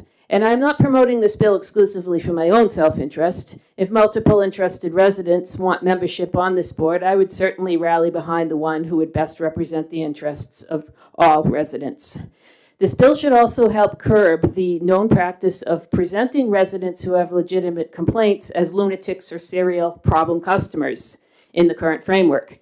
Gaslighting would be perhaps the closest word resembling that item in their playbook, and residents deserve better. Don't all of us want to be treated with respect? Please vote ought to pass, and I'm happy to take any questions. Thank you very much for your testimony, Ms. Smith. Are there any questions from the committee? Seeing none, thank you very much. The chair will call Tom DeRosa.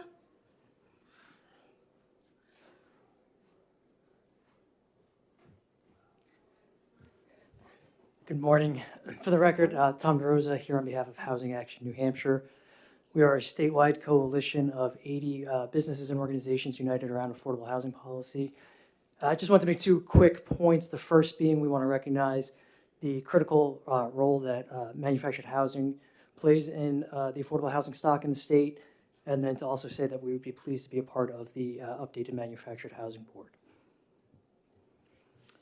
Okay. Thank you very much for your testimony. Are there any questions from the committee? Seeing none, thank you.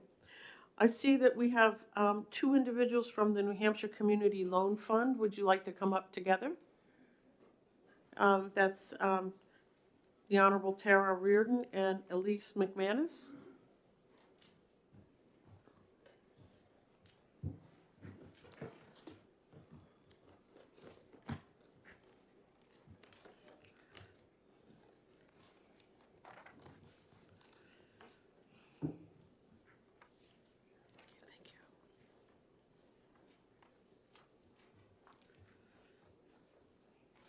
Good morning.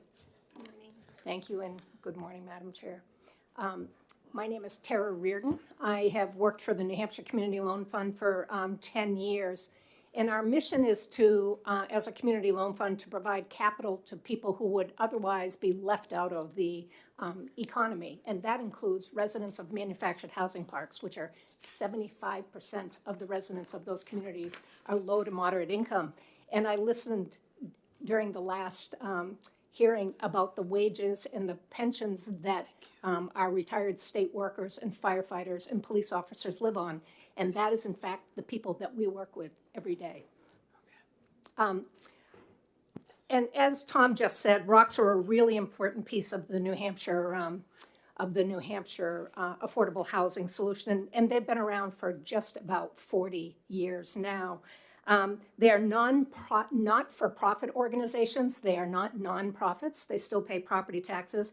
But being a not-for-profit means they only raise the lot rents for their residents when, in fact, their budgets go up. So over the course of 10 years, the lot rent in a ROC or resident-owned community lags the market by almost $100 a month, ensuring that affordability goes on. We pioneered this here in New Hampshire. This is where it all started 40 years ago. But of the 145 here in New Hampshire, we are part of just over 300 nationwide. I have a handout in the packet that you received that shows each of you the rocks in your district. You all have those resident-owned communities. It's right behind our annual report, which also tells a lot of great rock stories that we don't have time to tell you about here today.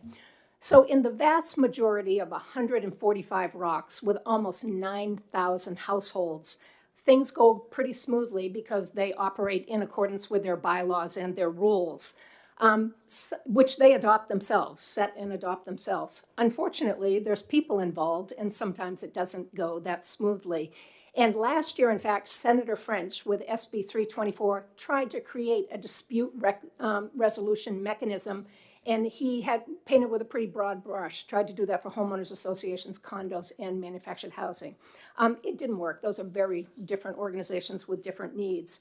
So SB 203 seeks to do this for manufactured housing only, and voila, there is a board of manufactured housing that exists in the state of New Hampshire now and has been there since about 1990. You've heard a little bit about it from Senator Avard.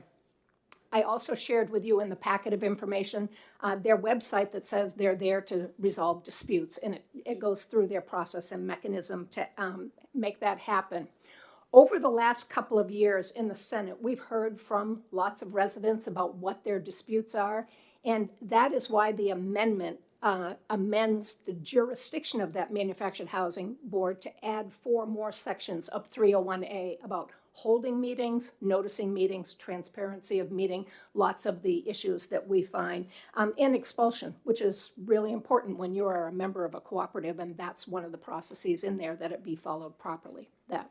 I also provided you with a side-by-side comparison of what the current membership of the Manufactured Housing Board is right now and what SB 203 proposes the membership to be. It does add 2 members to that board, and it adds an additional resident voice. And Senator Altschwager, I appreciate your comment about experience in housing. That is important. Certainly a low to moderate income housing developer would probably recognize a lot of the issues that residents have and would hear, certainly be a welcome expertise on the board. But this board serves both investor-owned parks and rocks. They hear complaints from both, so certainly a wide variety of voices, including park owners, is really important on that board. But I get the precision of that language and how important that is. Lastly, I printed you out in a unfortunately kind of an eye test, the page of the website that has the cases that were heard since 2015. They were cases about parking spaces, how many you get and whether your cars need to be in your parking space or on the street, for sale signs, septic pump tanks, pumping schedules, irrigation systems of whether you get to, they can turn your water off for that, adding a temporary storage unit to the yard. So not earth-shattering legal kinds of issues, but certainly issues that need to be resolved for the proper running of a community. And the only alternative for low-income folks would be to go to the Superior Court for that. And of course, that's a non-starter for them. And the board, I called the board and they told me there were no published decisions since 2019. That's why that one ends there. I want to turn just a little bit to the other part of the amendment that you have in front of you. The thresholds for full audits of rocks books haven't been updated in over 30 years. Last year, this legislature changed the threshold for nonprofits from $1 million to $2 million before a full audit was required. Full audits cost between $7,000 and $10,000 now. So for really smaller, low-income communities, that threshold is just too low. There's a lot of communities that are having to do that, and that's a huge part of their budget every year. We are not married to the exact $500,000 titles in there. If there is a suggestion or we want to do some math about what the typical rock budget's annual revenue is, certainly we would be open to that. And The other point is, if we see, as a lender, we lend money to ROCs and we provide them with 20,000 hours of technical assistance a year. If we ever see anything in their books, and all of these groups have professional financial management, they're not doing their books on their own, we require a full audit. We actually have one group going through a full audit right now that may turn into a forensic audit because of what some residents' actions were in that case. So I will stop my testimony there. I would be glad to answer questions.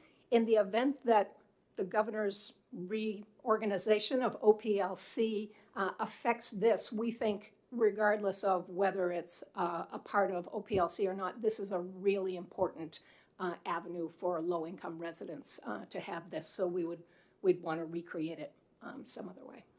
Thank you. Any questions? Senator General, we'll start over there. Thank you, Mr. Chairman. Thank you for coming to testify.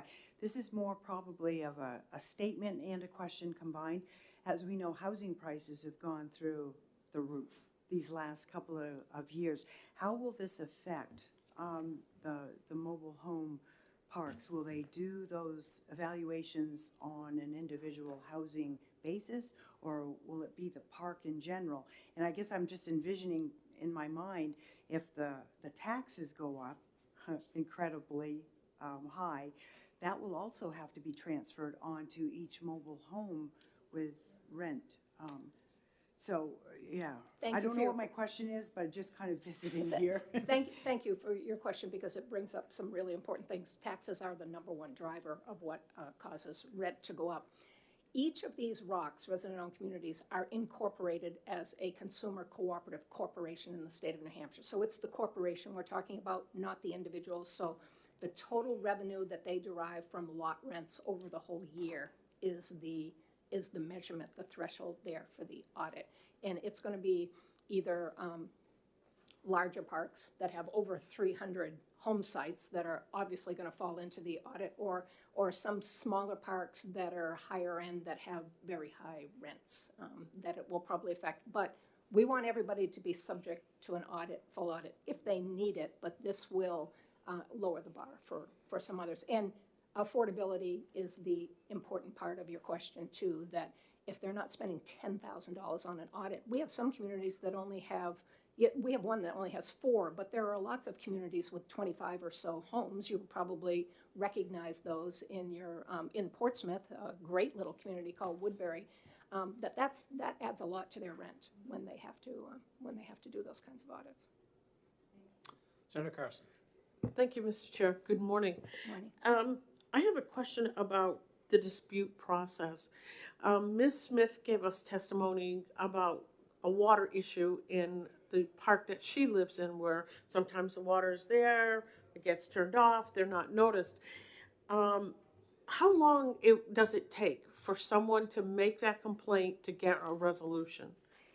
If we had somebody from OPLC here, that probably would really helpful. The person that we worked with for years is no longer there, but there is a complaint form on the website that somebody fills out and submits, and then there's a determination done by OPLC about whether it falls in the jurisdiction or not. Lots of people don't get a hearing because the pieces that we're adding aren't there. I think it's within a couple of months' time. Water is a clear violation of the statute that's already covered here.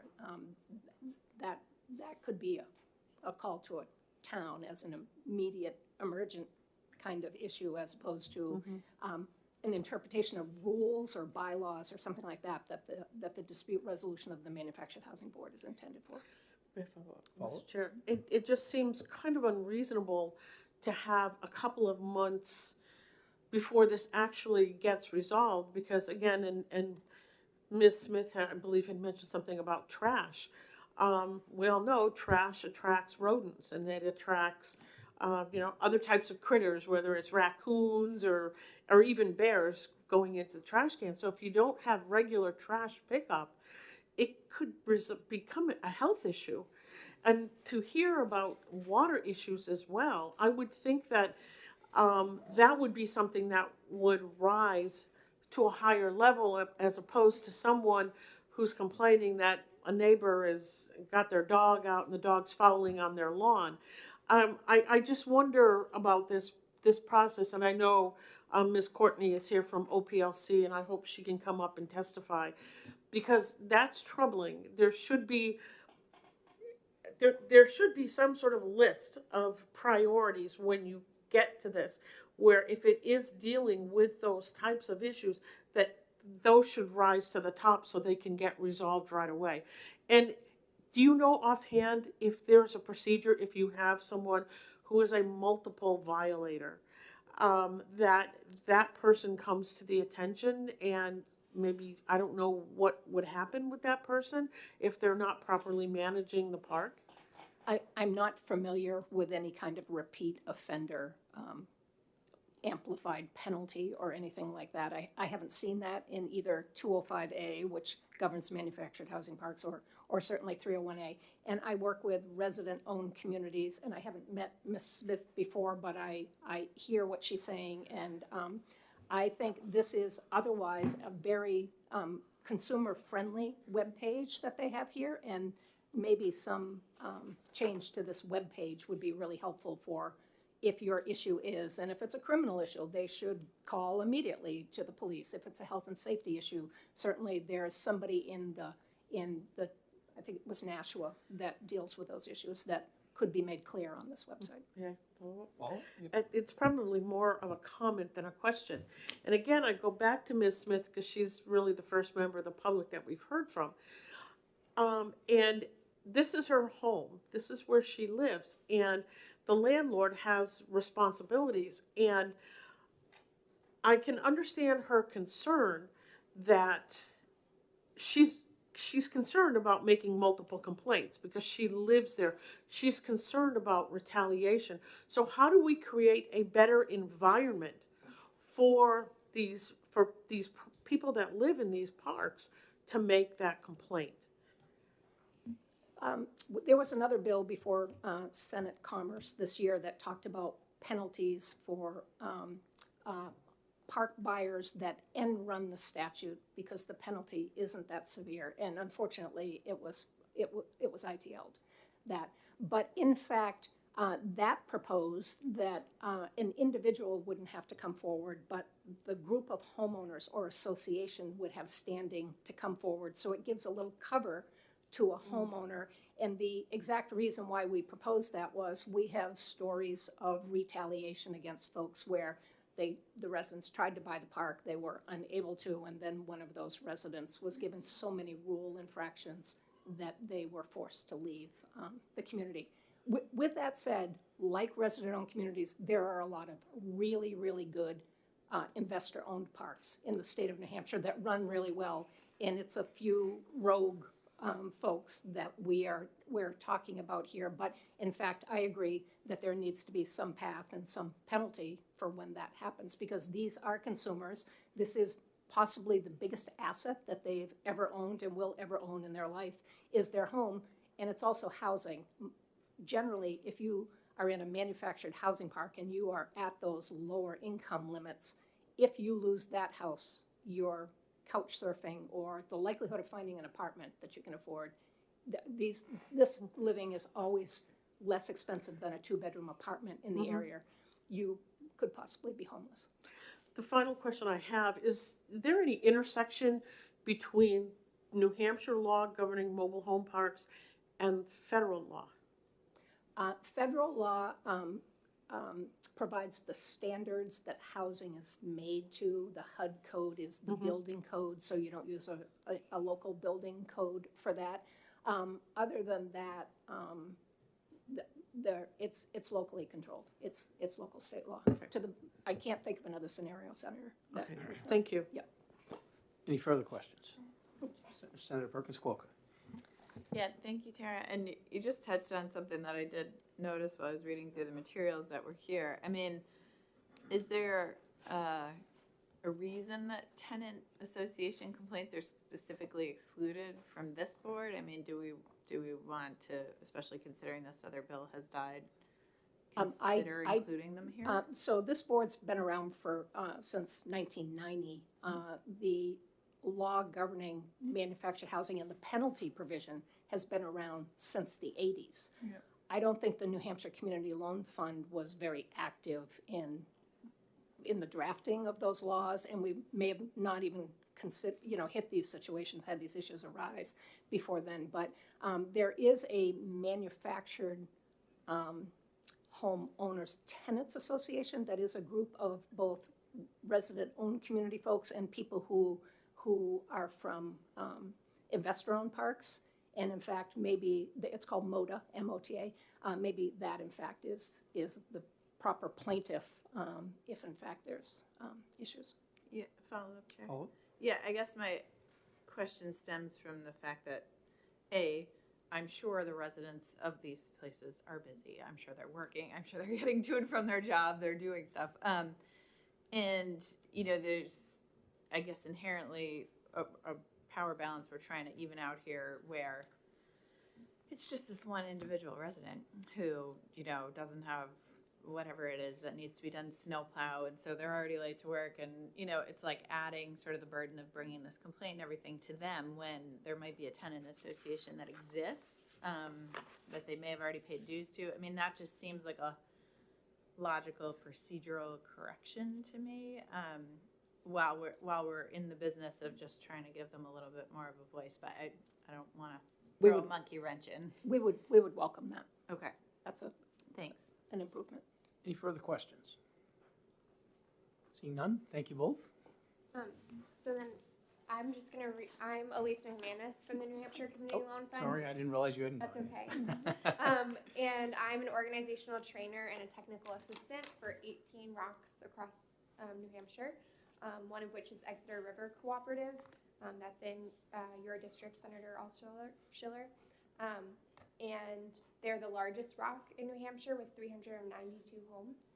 And I have a testimony here from Ellen Pillsbury, which, like you said, is busy and working and couldn't be here today.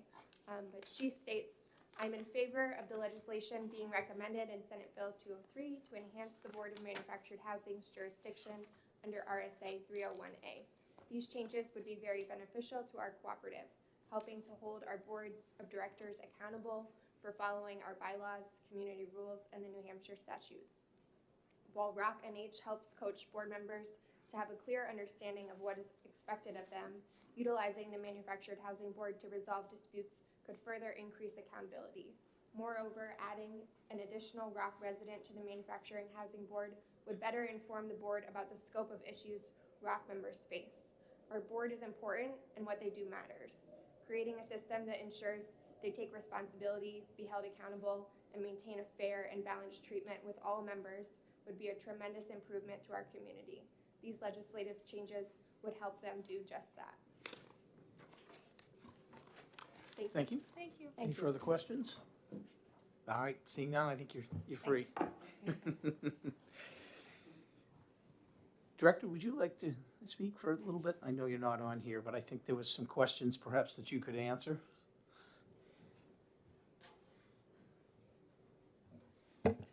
Absolutely. Thank you, Mr. Chair, members of the committee. For the record, Lindsay Courtney, Executive Director, Office of Professional Licensure and Certification. This board is very unique and very different from what we do with respect to the rest of the regulation or the regulatory boards that we provide administrative support to. To Senator Carson's question regarding actions that can be taken to basically deal with threats to imminent threats to safety, health, or welfare. This board, because we don't have licenses, this board is essentially an arbiter, a mediation mechanism for residents to bring forth their complaints and concerns. In a typical regulatory board setting, we would have issued a license to an individual. There's a complaint of potential imminent threat to safety. We are able to revoke that license on an ex parte basis under 541A. Here, there's nothing for us to do other than to provide that mediation service. And so that really is done at the leisure and discretion of the board. Certainly, there are timeframes that the board has to abide by, and 541A but it's not done in an expeditious manner, regardless of the nature of the dispute. So I'm happy to answer any other questions. I wasn't planning on testifying today, but I just wanted to clarify that this board is very different from the other boards that we serve.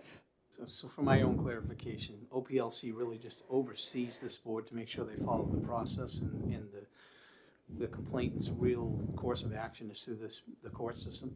If they have a resolution that isn't, they don't get an answer to or satisfactory answer, is that correct? Essentially, the board is really an arbiter of disputes. So, they'll bring the parties in and try to mediate and resolve disputes, but I think certainly there needs to be a solution here. I'm not sure that the board is the appropriate or the best model for that, because it's not able to immediately respond when there are significant concerns raised.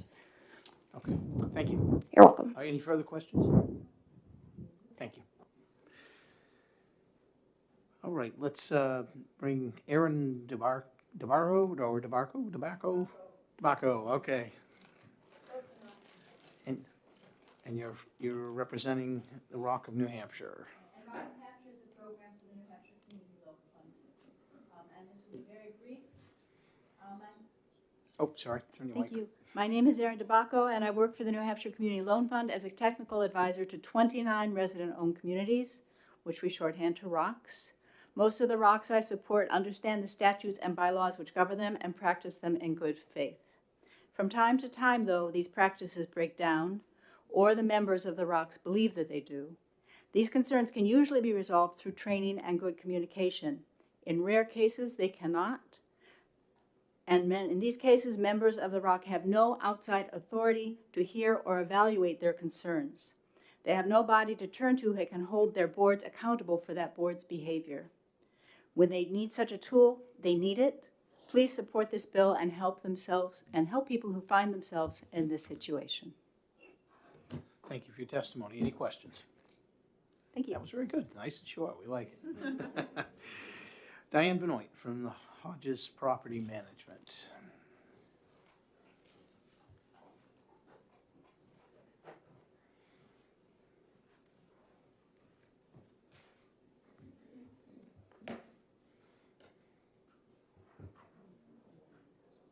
I apologize.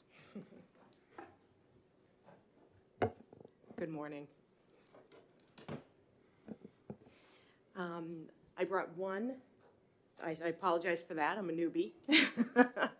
But my name is Diane Benoit. I work for Hodges Development Corporation, and I thank you for the opportunity to speak this morning. Hodges Development has been providing property management or financial management services to New Hampshire manufactured housing cooperatives since 1996. Today, we are proud partners with 56 of these resident-owned communities that you've been hearing about 40% of the total New Hampshire ROCs.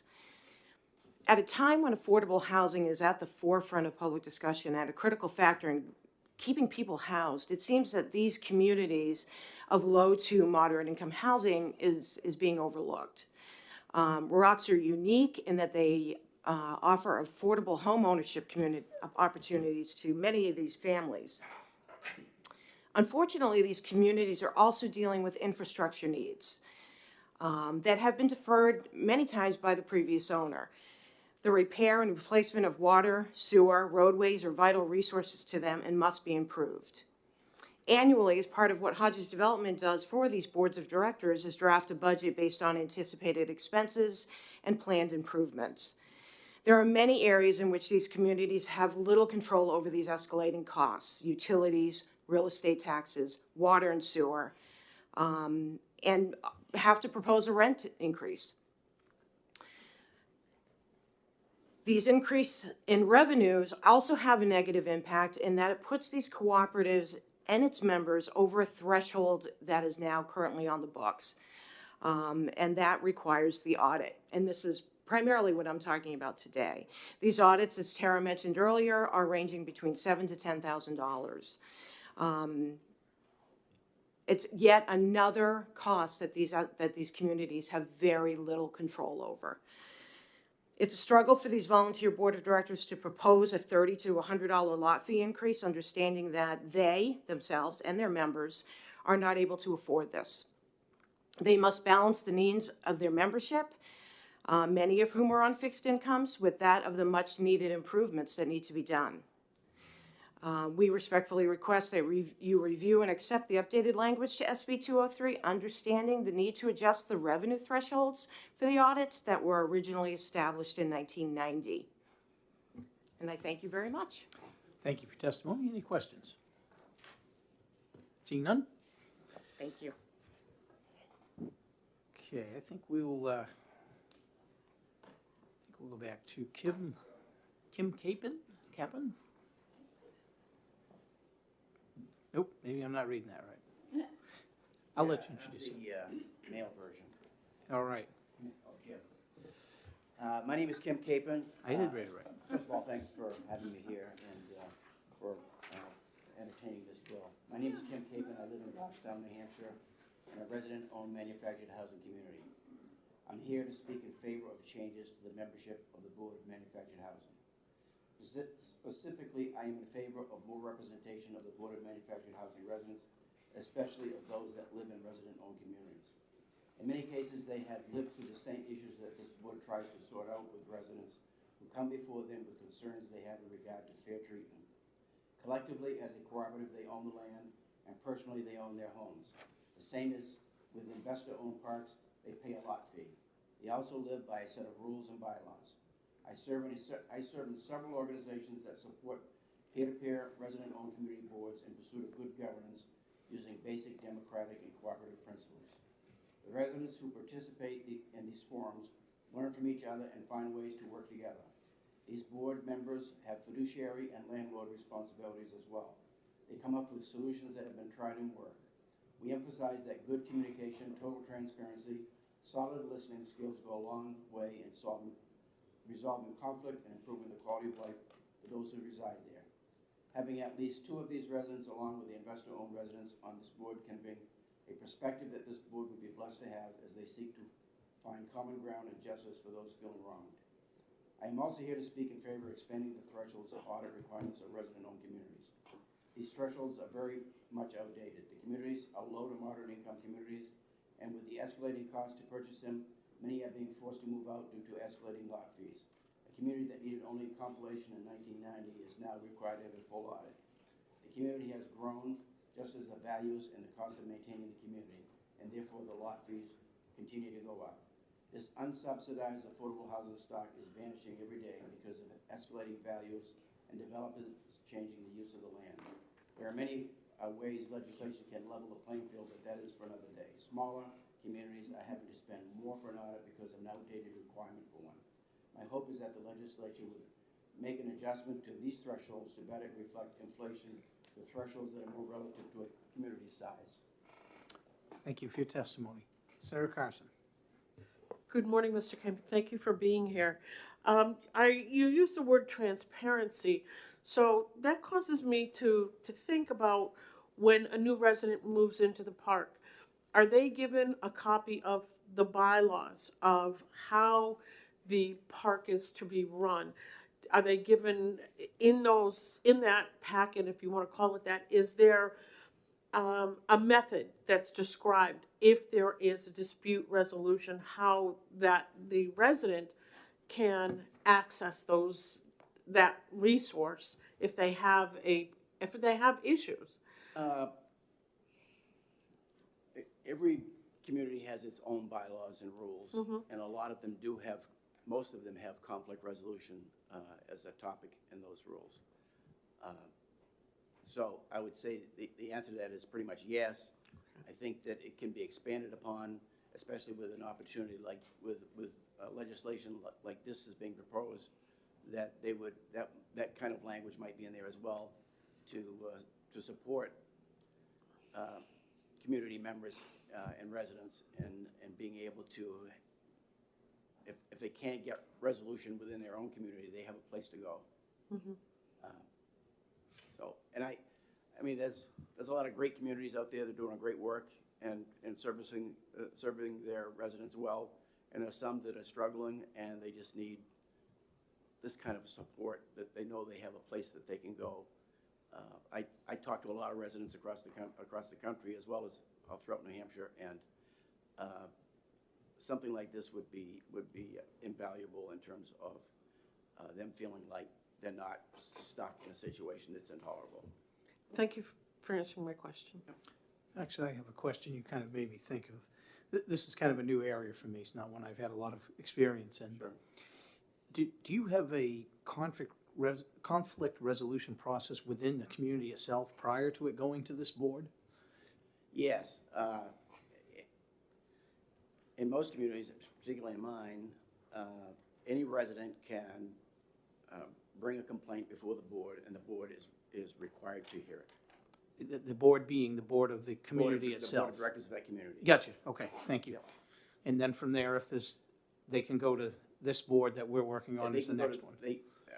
Or they can actually go to the community if they wanted, if they wanted to, the community hear it. The community only needs, it almost never happens because the community usually meets once a year. In your experience, are most of these complaints able to be handled right at the local level within the park? Yeah, well, yes, in my experience. I know there are experiences out there that that's not the case. Mm-hmm. All right, thank you. Senator Perkins Coker. Yeah, thank you. It just made me think of another question. Who usually is on the board in these parks? Boards are democratically elected. Yeah. By the members in the community. And generally speaking, they serve 2-year terms. Generally, there's a maximum. They have to take a hiatus or sabbatical after so many terms.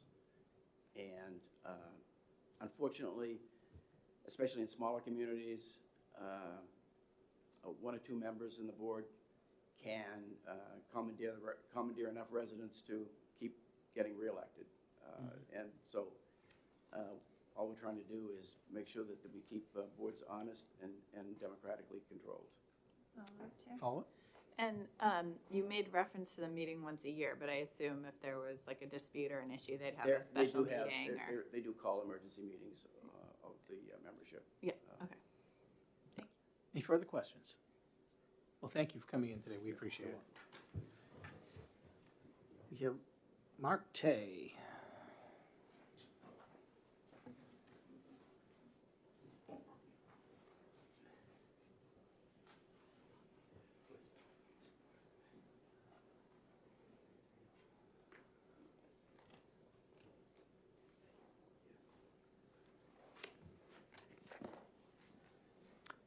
Mr. Chair. Good morning. Senators. My name is Mark Tay, and I'm opposed to Senate Bill 203. I'm an attorney. I've served on the State Board of Manufactured Housing since 2004, and I've been its chairman since 2007 as one of the 2 nominees from the New Hampshire Manufactured Housing Association. The Board of Manufactured Housing was alerted only Monday of this hearing. I suspect our members haven't seen the actual bill, and we certainly haven't had the opportunity to consider. So I speak for myself when I appear before you. The 9-member board is carefully balanced with 2 tenant resident-oriented members, one a member of the MOTA Association that you've heard of, and the other a resident of a manufactured housing park, 2 industry members, 2 legislators, a member of the bar appointed by the bar president, and 2 public members that I think now are appointed by the governor and council. There was a recent amendment. This board was created in 1994 to level the playing field between residents of manufactured housing communities and park owners. Previous to this board, if there were a rules dispute, the only way to resolve that would be through eviction. So if a resident contested a rule and said, I'm not doing it, then the park owner brings the resident to court, and the stakes were very high. And so now we had created this board to reduce those stakes and to provide a forum to resolve the issues. we're an all-volunteer board. We're a quasi-judicial board. So we don't just mediate disputes. We write decisions, and those decisions are enforced by the Superior Court unless appealed from. So a finding in favor of the park owner with the resident coming into compliance will avert eviction. A finding for the resident conclusively prevents any further action on those issues that the board has heard. The board also elects its chair, who serves at the board's pleasure. This bill seeks to, and I haven't seen the amendment, so I don't know what the amendment says. I'm only speaking to the original bill. But it seeks to greatly expand the duties of the board to resolve conflict, any conflict between residents in privately owned and resident-owned communities, and to mediate these conflicts without providing a definition of what a conflict is. I mean, we are a quasi-judicial board, so we need to know what the conflict is, or what is the definition of the conflict. I'm aware that there's huge problems in resident-owned communities. A lot of these disputes, at least those I'm familiar with as a board member, involve fundamental questions of governance. These issues are very challenging, as you're aware, and there is really nothing in the statute to provide any guidance beyond what's provided in RSA 301A. That's relative to consumer cooperatives. That statute is probably inadequate to address the sort of problems existing in manufactured housing communities. This bill would require the board to become expert in areas of the law that it is not currently expert in. It would be required to know the corporation statute, the co-op corporation statute, and I just think we're very good at what we currently do, but it probably goes far beyond the capabilities of an all-volunteer board. When we have encountered governance disputes at the board, in the past, we've reached out to the New Hampshire Community Loan Fund because they often had a representative in the audience, and part of our mandate is to try to resolve disputes. So we asked them for their assistance, and you've heard testimony for a number of technical assistance people from the loan fund. I think the problems in these resident-owned communities are far more difficult and entrenched than our volunteer board could possibly handle, which is why your recent passage of Senate Bill 64, the study committee, will be so helpful. Its mandate is to assess the nature and prevalence of disputes within resident-owned manufactured housing communities, drawing on the knowledge and experience of residents and other manufactured housing industry resources. 2, to recommend legislation and policy changes which will support the creation of a dispute resolution process to resolve conflicts in resident-owned housing parks, to determine if additional regulatory oversight of resident-owned communities is appropriate, and solicit testimony from any person or organization with relevant information or experience. Let's be patient and have the chance for a solution to come from this committee. One idea is, instead of putting this task on the Board of Manufactured Housing, it would be more effective for the loan fund to set up and pay for a mediation program for residents and co-op owned communities, similar to what the New Hampshire Manufactured Housing Association does by arranging for private mediation of rent increases in manufactured housing communities. The bill also seeks to pack the board with 2 additional tenant-oriented members, with a further limitation on public members that they have housing experience. We have the potential of a packed board with 6 tenant-oriented members, 2 industry members, and only 3 neutrals. Our present composition has worked well for the past 29 years, precisely because industry and resident member numbers are outweighed by neutrals.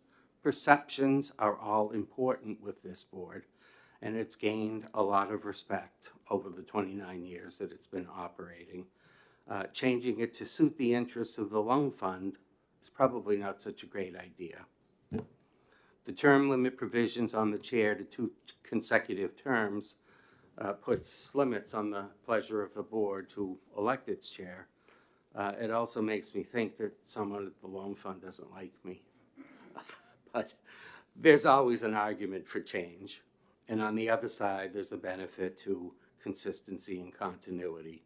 The point is that the board member should be able to make that determination without having outside interference.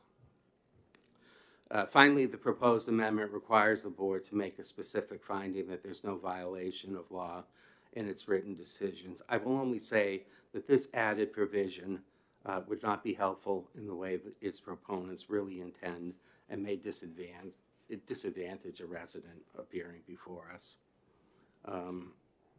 In the context of conflicts between residents in manufactured housing communities, it's just difficult because there's no law in place at this point for us to make a finding that there's no violation of law because there's no law.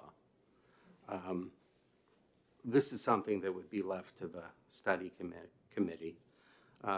In summary, the very difficult problems that are plaguing resident-owned housing communities are not going to be solved by an all-volunteer board with no statutory guidance as to how we go about executing a new mandate, while at the same time packing the board and tinkering with its governing provisions. This bill, I don't think, is going to make the committee, the study committee's job any easier. I ask again to let the SB 64 committee do the work you've asked it to do.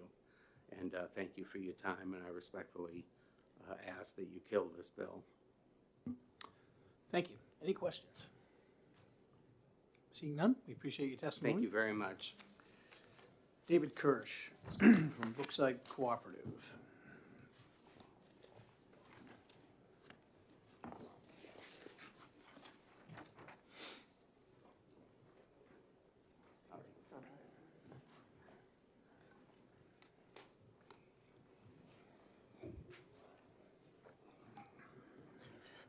Good morning. My name is David Kirsch. I'm president of the Brookside Cooperative, a very small rock and hill. Fairly new, only at this about a year and a half now. I do support this bill in all regards. I think the expansion of the authority of the board is important. I can tell you in the short time that we've been a rock, we have encountered all kinds of issues, many of which we've turned to our technical advisor at Rock NH, some that we've turned to our lawyer, and then there were some where there was just no real clear guidance. In those situations, I could see the potential for dispute that would be needing a board like this to help resolve. And the added scope of it, I think, just basically covers more bases. So that makes perfect sense to me. The additions that are being pointed out, being proposed, I think also makes sense. I mean, additions being two residents owner who are part of the Community Loan Fund. I mean, they are just as invested in the parks as the park owners in their associations.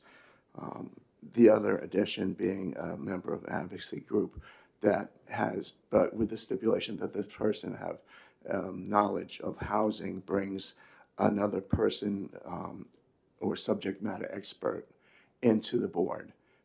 It's always good to have somebody who actually knows an in-depth knowledge of what's going on and what they're there for. So these two additions make perfect sense as well.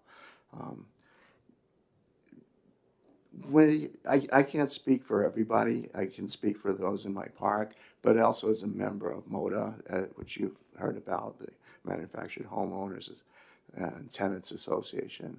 I can speak for all people who live in manufactured housing and saying that we are by far the most invested in all of this. We live there. We pay the rent. We own the property, the homes, and so we having this expanded scope and the expanded membership is I think pretty important to us. It just makes sense, and raising that threshold. Yeah, I think 30 some odd years, it's time. You know, I mean, inflation alone, I'm sure, wipes, puts us many parks over the current threshold. We're a small park, we might not get there, but then again, who knows? I think raising the threshold is just long overdue and should be done. That's pretty much it. Just here to support. Thank you. Any questions? Seeing none? Thanks. We appreciate you coming in today. Thank you. Jean Wright.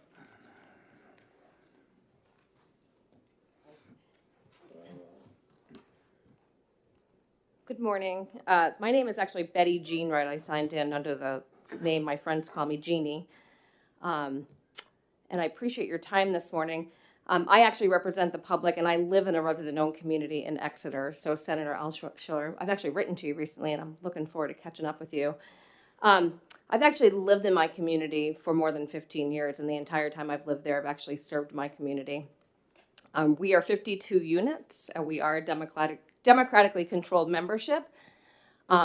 The unique piece of the community in all of the Rocks in New Hampshire is that it's a limited equity buy-in, right? So people come into my community to apply to be part of the ownership. They pay a $500 member fee, which is pretty common, and they have an invested interest in the permanent preservation of the land where our homes are sitting and the viability and security of where we live.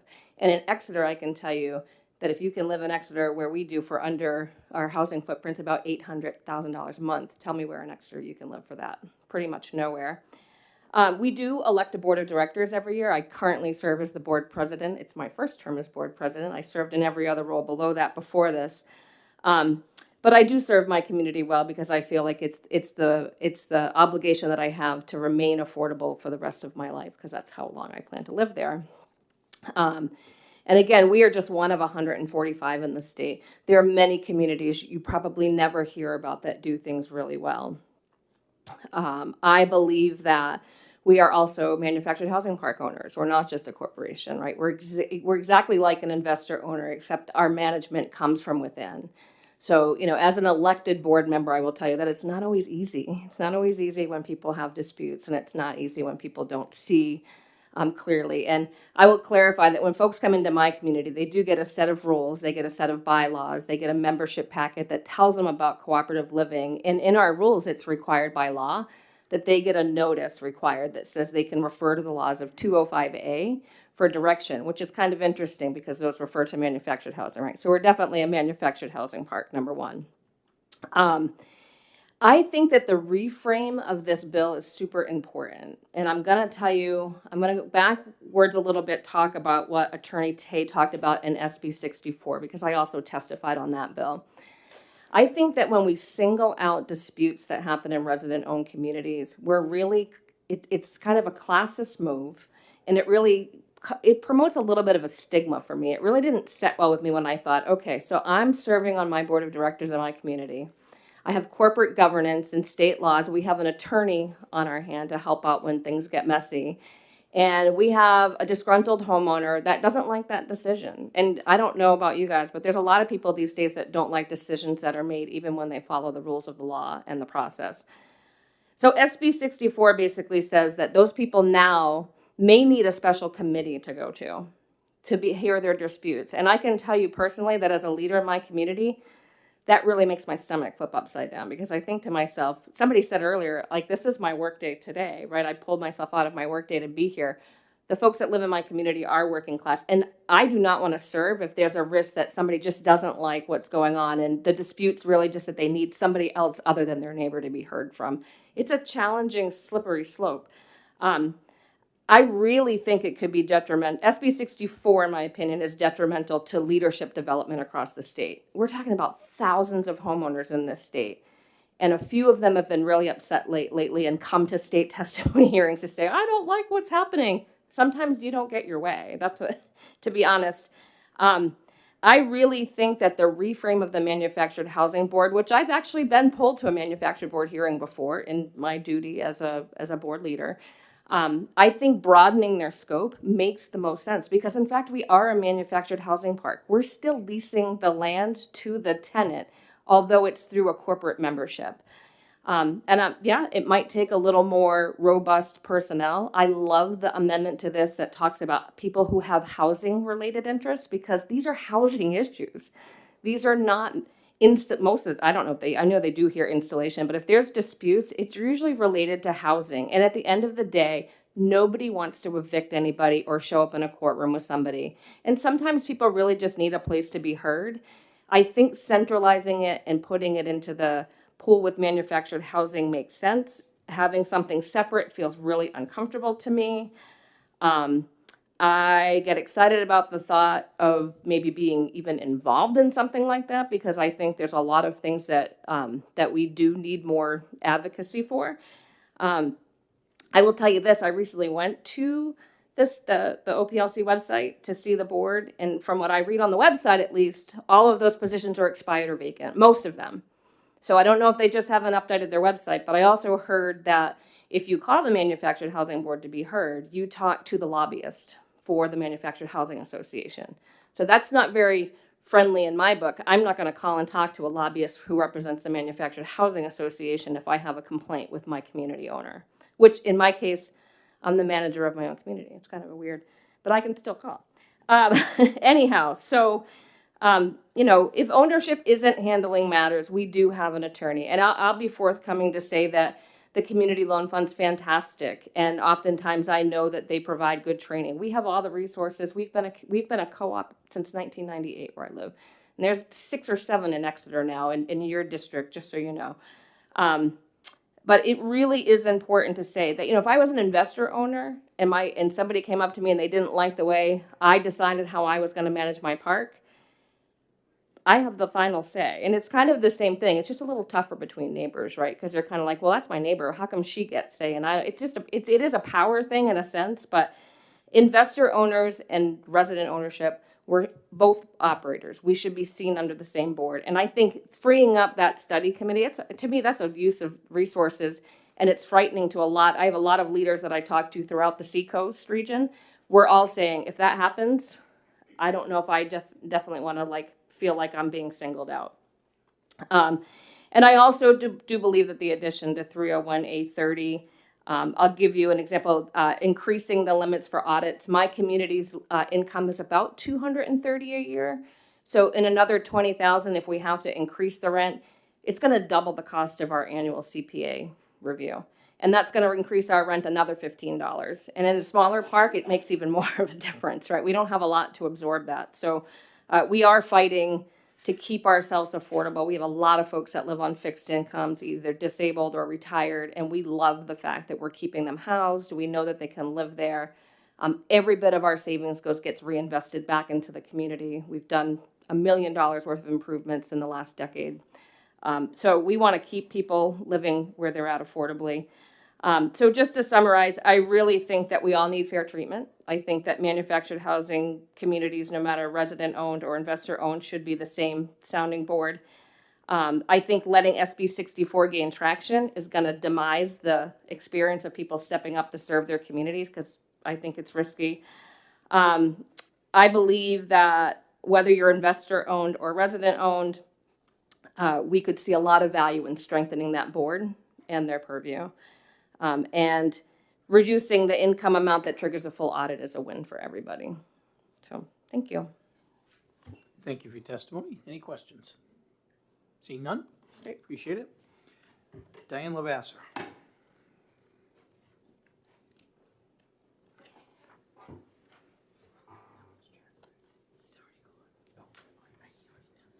Good morning, and thank you for allowing me to present today on SB 203. I am Diane Lavasser, as you pointed out, a resident since 2020, in a resident-owned community and secretary board member since 2022 at Barrington Oaks Cooperative in Barrington.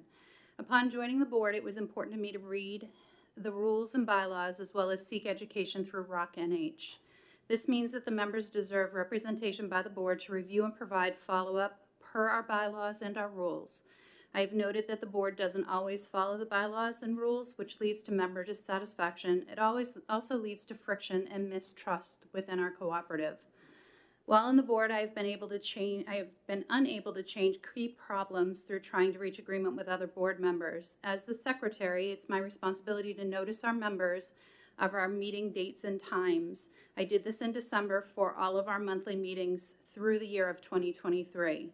However, since joining the board, we have not had the agenda for meetings until arriving at the meeting, despite our bylaws requirements. This deprives our members of the opportunity to contribute to the goals of the co-op, as well as know and prepare for topics presented by the board. Additionally, the board has failed to hold at least one properly called special meeting, again in direct violation of our bylaws. When the board behaves in a way that some members see as out of compliance with our bylaws, there are a few ways to address this.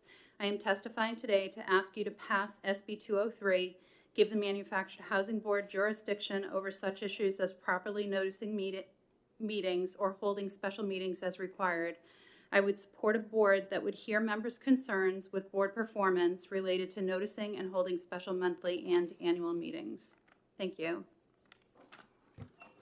Thank you for your testimony. Any questions? Seeing none.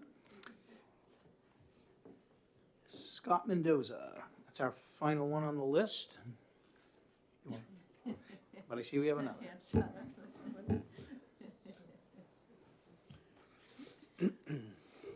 Good morning, and thank you for allowing me to speak here today. My name is Scott Mendoza, and I'm here to speak regarding my experiences at my resident-owned community, Barrington Oaks in Barrington, New Hampshire. I've been a member of my cooperative since February of 2018, and I have volunteered and worked on various projects on the co-op. When the opportunity arose, I happily accepted the board's appointment to join the board to fill a vacancy of secretary. My next few months were very chaotic. I had to learn the role and duties of the secretary and get caught up onto the day-to-day activities from the park president. When I had questions or needed direction, I was told, don't do that, or we don't do that, or you don't have to worry about that. In the fall of 2019, I was accepted into the leadership training program of ROC NH and quickly realized that the trainings and processes being taught at ROC NH were not being applied or followed at my cooperative. Some of the specific things that I witnessed or experienced included board meetings not noticed properly or at all for the membership, meeting agendas not posted in advance or for the board members or for the membership, board meetings canceled or rescheduled with little or no notice, and special meetings not noticed as required or called or not even held at all. I have reached out to ROC NH for assistance and guidance. Unfortunately, our technical advisor had no authority to intervene. She has offered plenty of advice and guidance and opportunities to train with no success. I have reached out to the cooperative's attorney with no success. I even reached out to our management company for assistance with no success. I'm strongly urging the committee to expand and empower the state's board that hears complaints to include the New Hampshire RSA's 301A 20 through 24. We are out of options to address these issues, and though I understand that they are rare in the ROCs, it is critical that we have ways to address them when they do arise. Thank you. Thank you so much for your testimony this morning. Thank you very much for your testimony this morning. Are there any questions from the committee? You're Thank welcome. you. Thank you so much. The chair will call the final speaker, Karen Susi.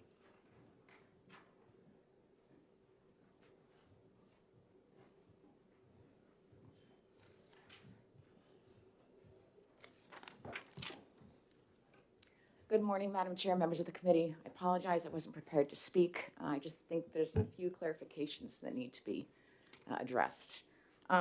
Clearly, you're hearing that there are issues with these resident-owned communities. There are some great resident-owned communities, but not all are equal. not all are set up and established the same. These are people who have been tasked with running multi-million-dollar companies. In the end, that's what they are.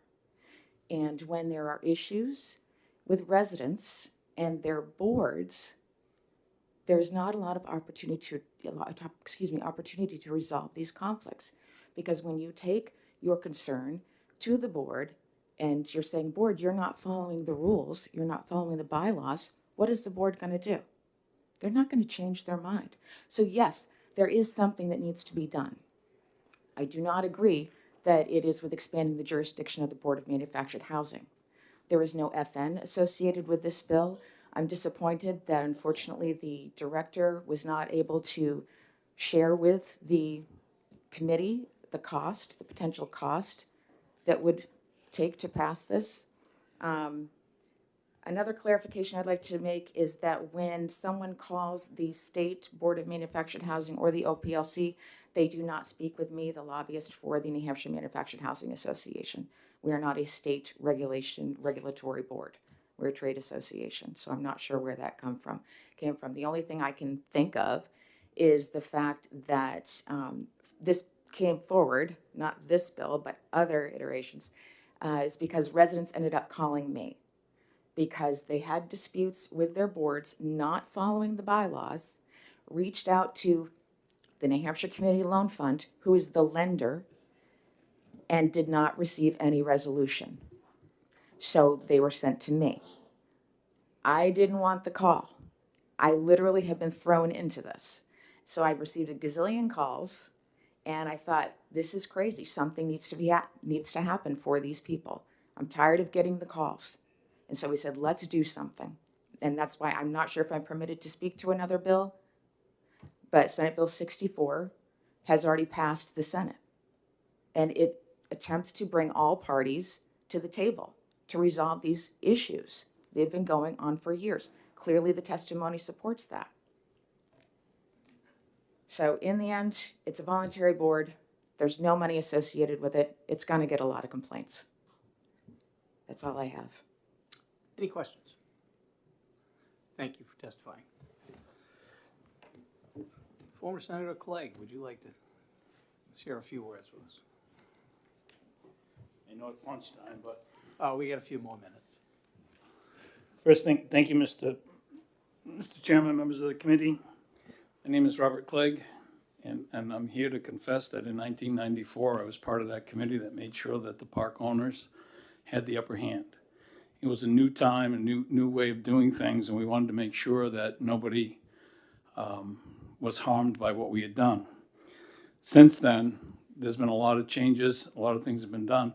One of the things I want to point out is the board is a quasi-judicial, as you heard. They do have the right to make decisions, and they're voluntary. Now, I've been in all the hearings that have come before the Senate. Senate Bill 64 doesn't do anything for anybody other than resident-owned communities. They were very careful to carve out the investor-owned communities because they don't want to have any scrutiny. Some of the testimony we've heard over the time of people that have come in and said there's problems are we need an audit, which is why Senator Avad put the audit in here. Why do they need an audit? Because one of the people that came in here and said that they were a victim was actually part of a problem of diverting funds into a separate bank account. Got caught, got thrown off the board, and now has a vendetta against the board. And that's a criminal investigation. The sale of properties, it's 10%. So if you have a park that's $900,000 and you want to get rid of it, let's just say you're doing a divorce, you want to get rid of it fast, that's cheap money. They'll split it on the other end, and the resident owners don't get an opportunity to buy. That's that bill. Feel free to overturn that when it comes to the thing that the penalties need to be higher. Now, we all know that these people believe in that what they have is their home. It's not a house, it's a home. When you get in an argument with the guy that you rent from, you can pack up and you can leave. You can't take these from one park to the next. Most parks want you to buy whatever you live in from them, and you don't have a choice, so you're stuck. People like Julie Smith, her water kept getting shut off I'm sure it was just coincident when she needed to take a shower so she'd go to work. It's just a coincidence. Where do you go? You can't go to the local departments because they really don't have any jurisdiction. One of the complaints we heard was that somebody wanted a CO on their manufactured house. And the local community said, we can't do that because those are made someplace else. That's under the fire departments. Then we heard that it was an issue that was a consumer problem. So, of course, having been around for a while, I wanted to go to the Attorney General. And I was told that the Attorney General won't do anything because the Community Loan Fund is so powerful, nobody wants to counter them. I get news for you. That's not what the Attorney General said. So a lot of the problems that killed some of those other bills don't exist. Some of the testimony that was given is not correct. We need something like this so that people have someplace to go to settle disputes. A resident community, a resident-owned community has a board. An investor-owned community doesn't have to have a board. They can just say, if you don't like it, leave. And as I said, you can't leave. And people are afraid. They're afraid of reprisals. There's no FN because there's no money. The disputes, like I said, there's disputes all the time. But some of the disputes are because of the way people are treated. Now, there's a thing of whether or not you have to be an owner in a resident-owned community. Sometimes you do, sometimes you don't. But again, before you get in there, you choose to do it. So we're asking you to do this because we need a board. We need some place where people can call and say, I have an issue. If I were to add anything to this bill, I would say that you have to have a hearing within 30 days. The attorney that came up earlier said something about you would have to have too much knowledge. You would have to know about the laws, like when the legislature is looking to do one thing and they have to go and look at the insurance laws. What he's saying is that committee isn't capable of doing what you do every single day when somebody brings a bill in. I don't believe that. And I believe if that committee is staffed with people who don't understand what you do every day, then perhaps we need to change it. Things get stale after a while. People are there too long. I was part of the building code board when we first started the statewide building code, and we put something in that said you can't serve any more than 6 years, so that it never got stale. So I think that what you have here is a way for people to actually resolve their differences and not fear that they're going to be evicted. And so I would ask that you pass it as amended, allow for audits to take care of all those situations where people feel that somebody's diverting funds, and let it go from there. But they need someplace to go. This is it. If they don't go here, there'll be another 2 years, we'll have the same fight, and a lot of people are going to get hurt. And like I said, these aren't houses, these are their homes. These people are very proud of where they live. It's what happens when you're low income, you get what you can. And as I said, they believe these are their palaces. So, thank you very much. Thank you, Senator. Could you just state who you represent? I don't know that you didn't. Oh, I work right now on this with the Community Loan Fund. Okay. Right. But I also represent myself because I've owned mobile homes that I situate elderly in. Any questions? Seeing none, we appreciate your testimony. Thank you. That is all I have on the list. Is there anybody else that would like to speak before I close the hearing? All right, seeing none, we're going to close the hearing on Senate Bill 203. I think we're done for today. Just. Yeah, she didn't say. Karen did not say? Okay. We'll. Karen, I'll get it on the document. I don't know, I didn't catch that you didn't. Yes, she didn't say, so I don't know. Just as an FYI to the committee, I'm hoping to exec some bills tomorrow when we're finished. So if you have some that you'd like to exec, let's get them prepared and be ready to do that. Okay. Karen, who do you represent? You didn't tell us. Sorry, I missed that. That's okay. No, you just, like, okay, we don't know. Who do you represent? Okay. Thank you. Okay. I don't have a specific list ready, prepared at this point. So if you have some that are ready, I mean, obviously, we're gonna try and focus on FNs, but if we've got some others that, we still have 2 more meetings that we can have prior to our deadline with FNs. We have the ability to have 2 more, if we need them. My hope is, Can I get some done tomorrow? my hope is we get some done tomorrow, maybe we can wrap the rest of them up next week and have a little bit of downtime. We'll see. Thank you all. I have an amendment, the one that we heard today about the licensing. Yes. Reciprocal licensing, just to insert in good standing. Okay. Because that, I think, it's.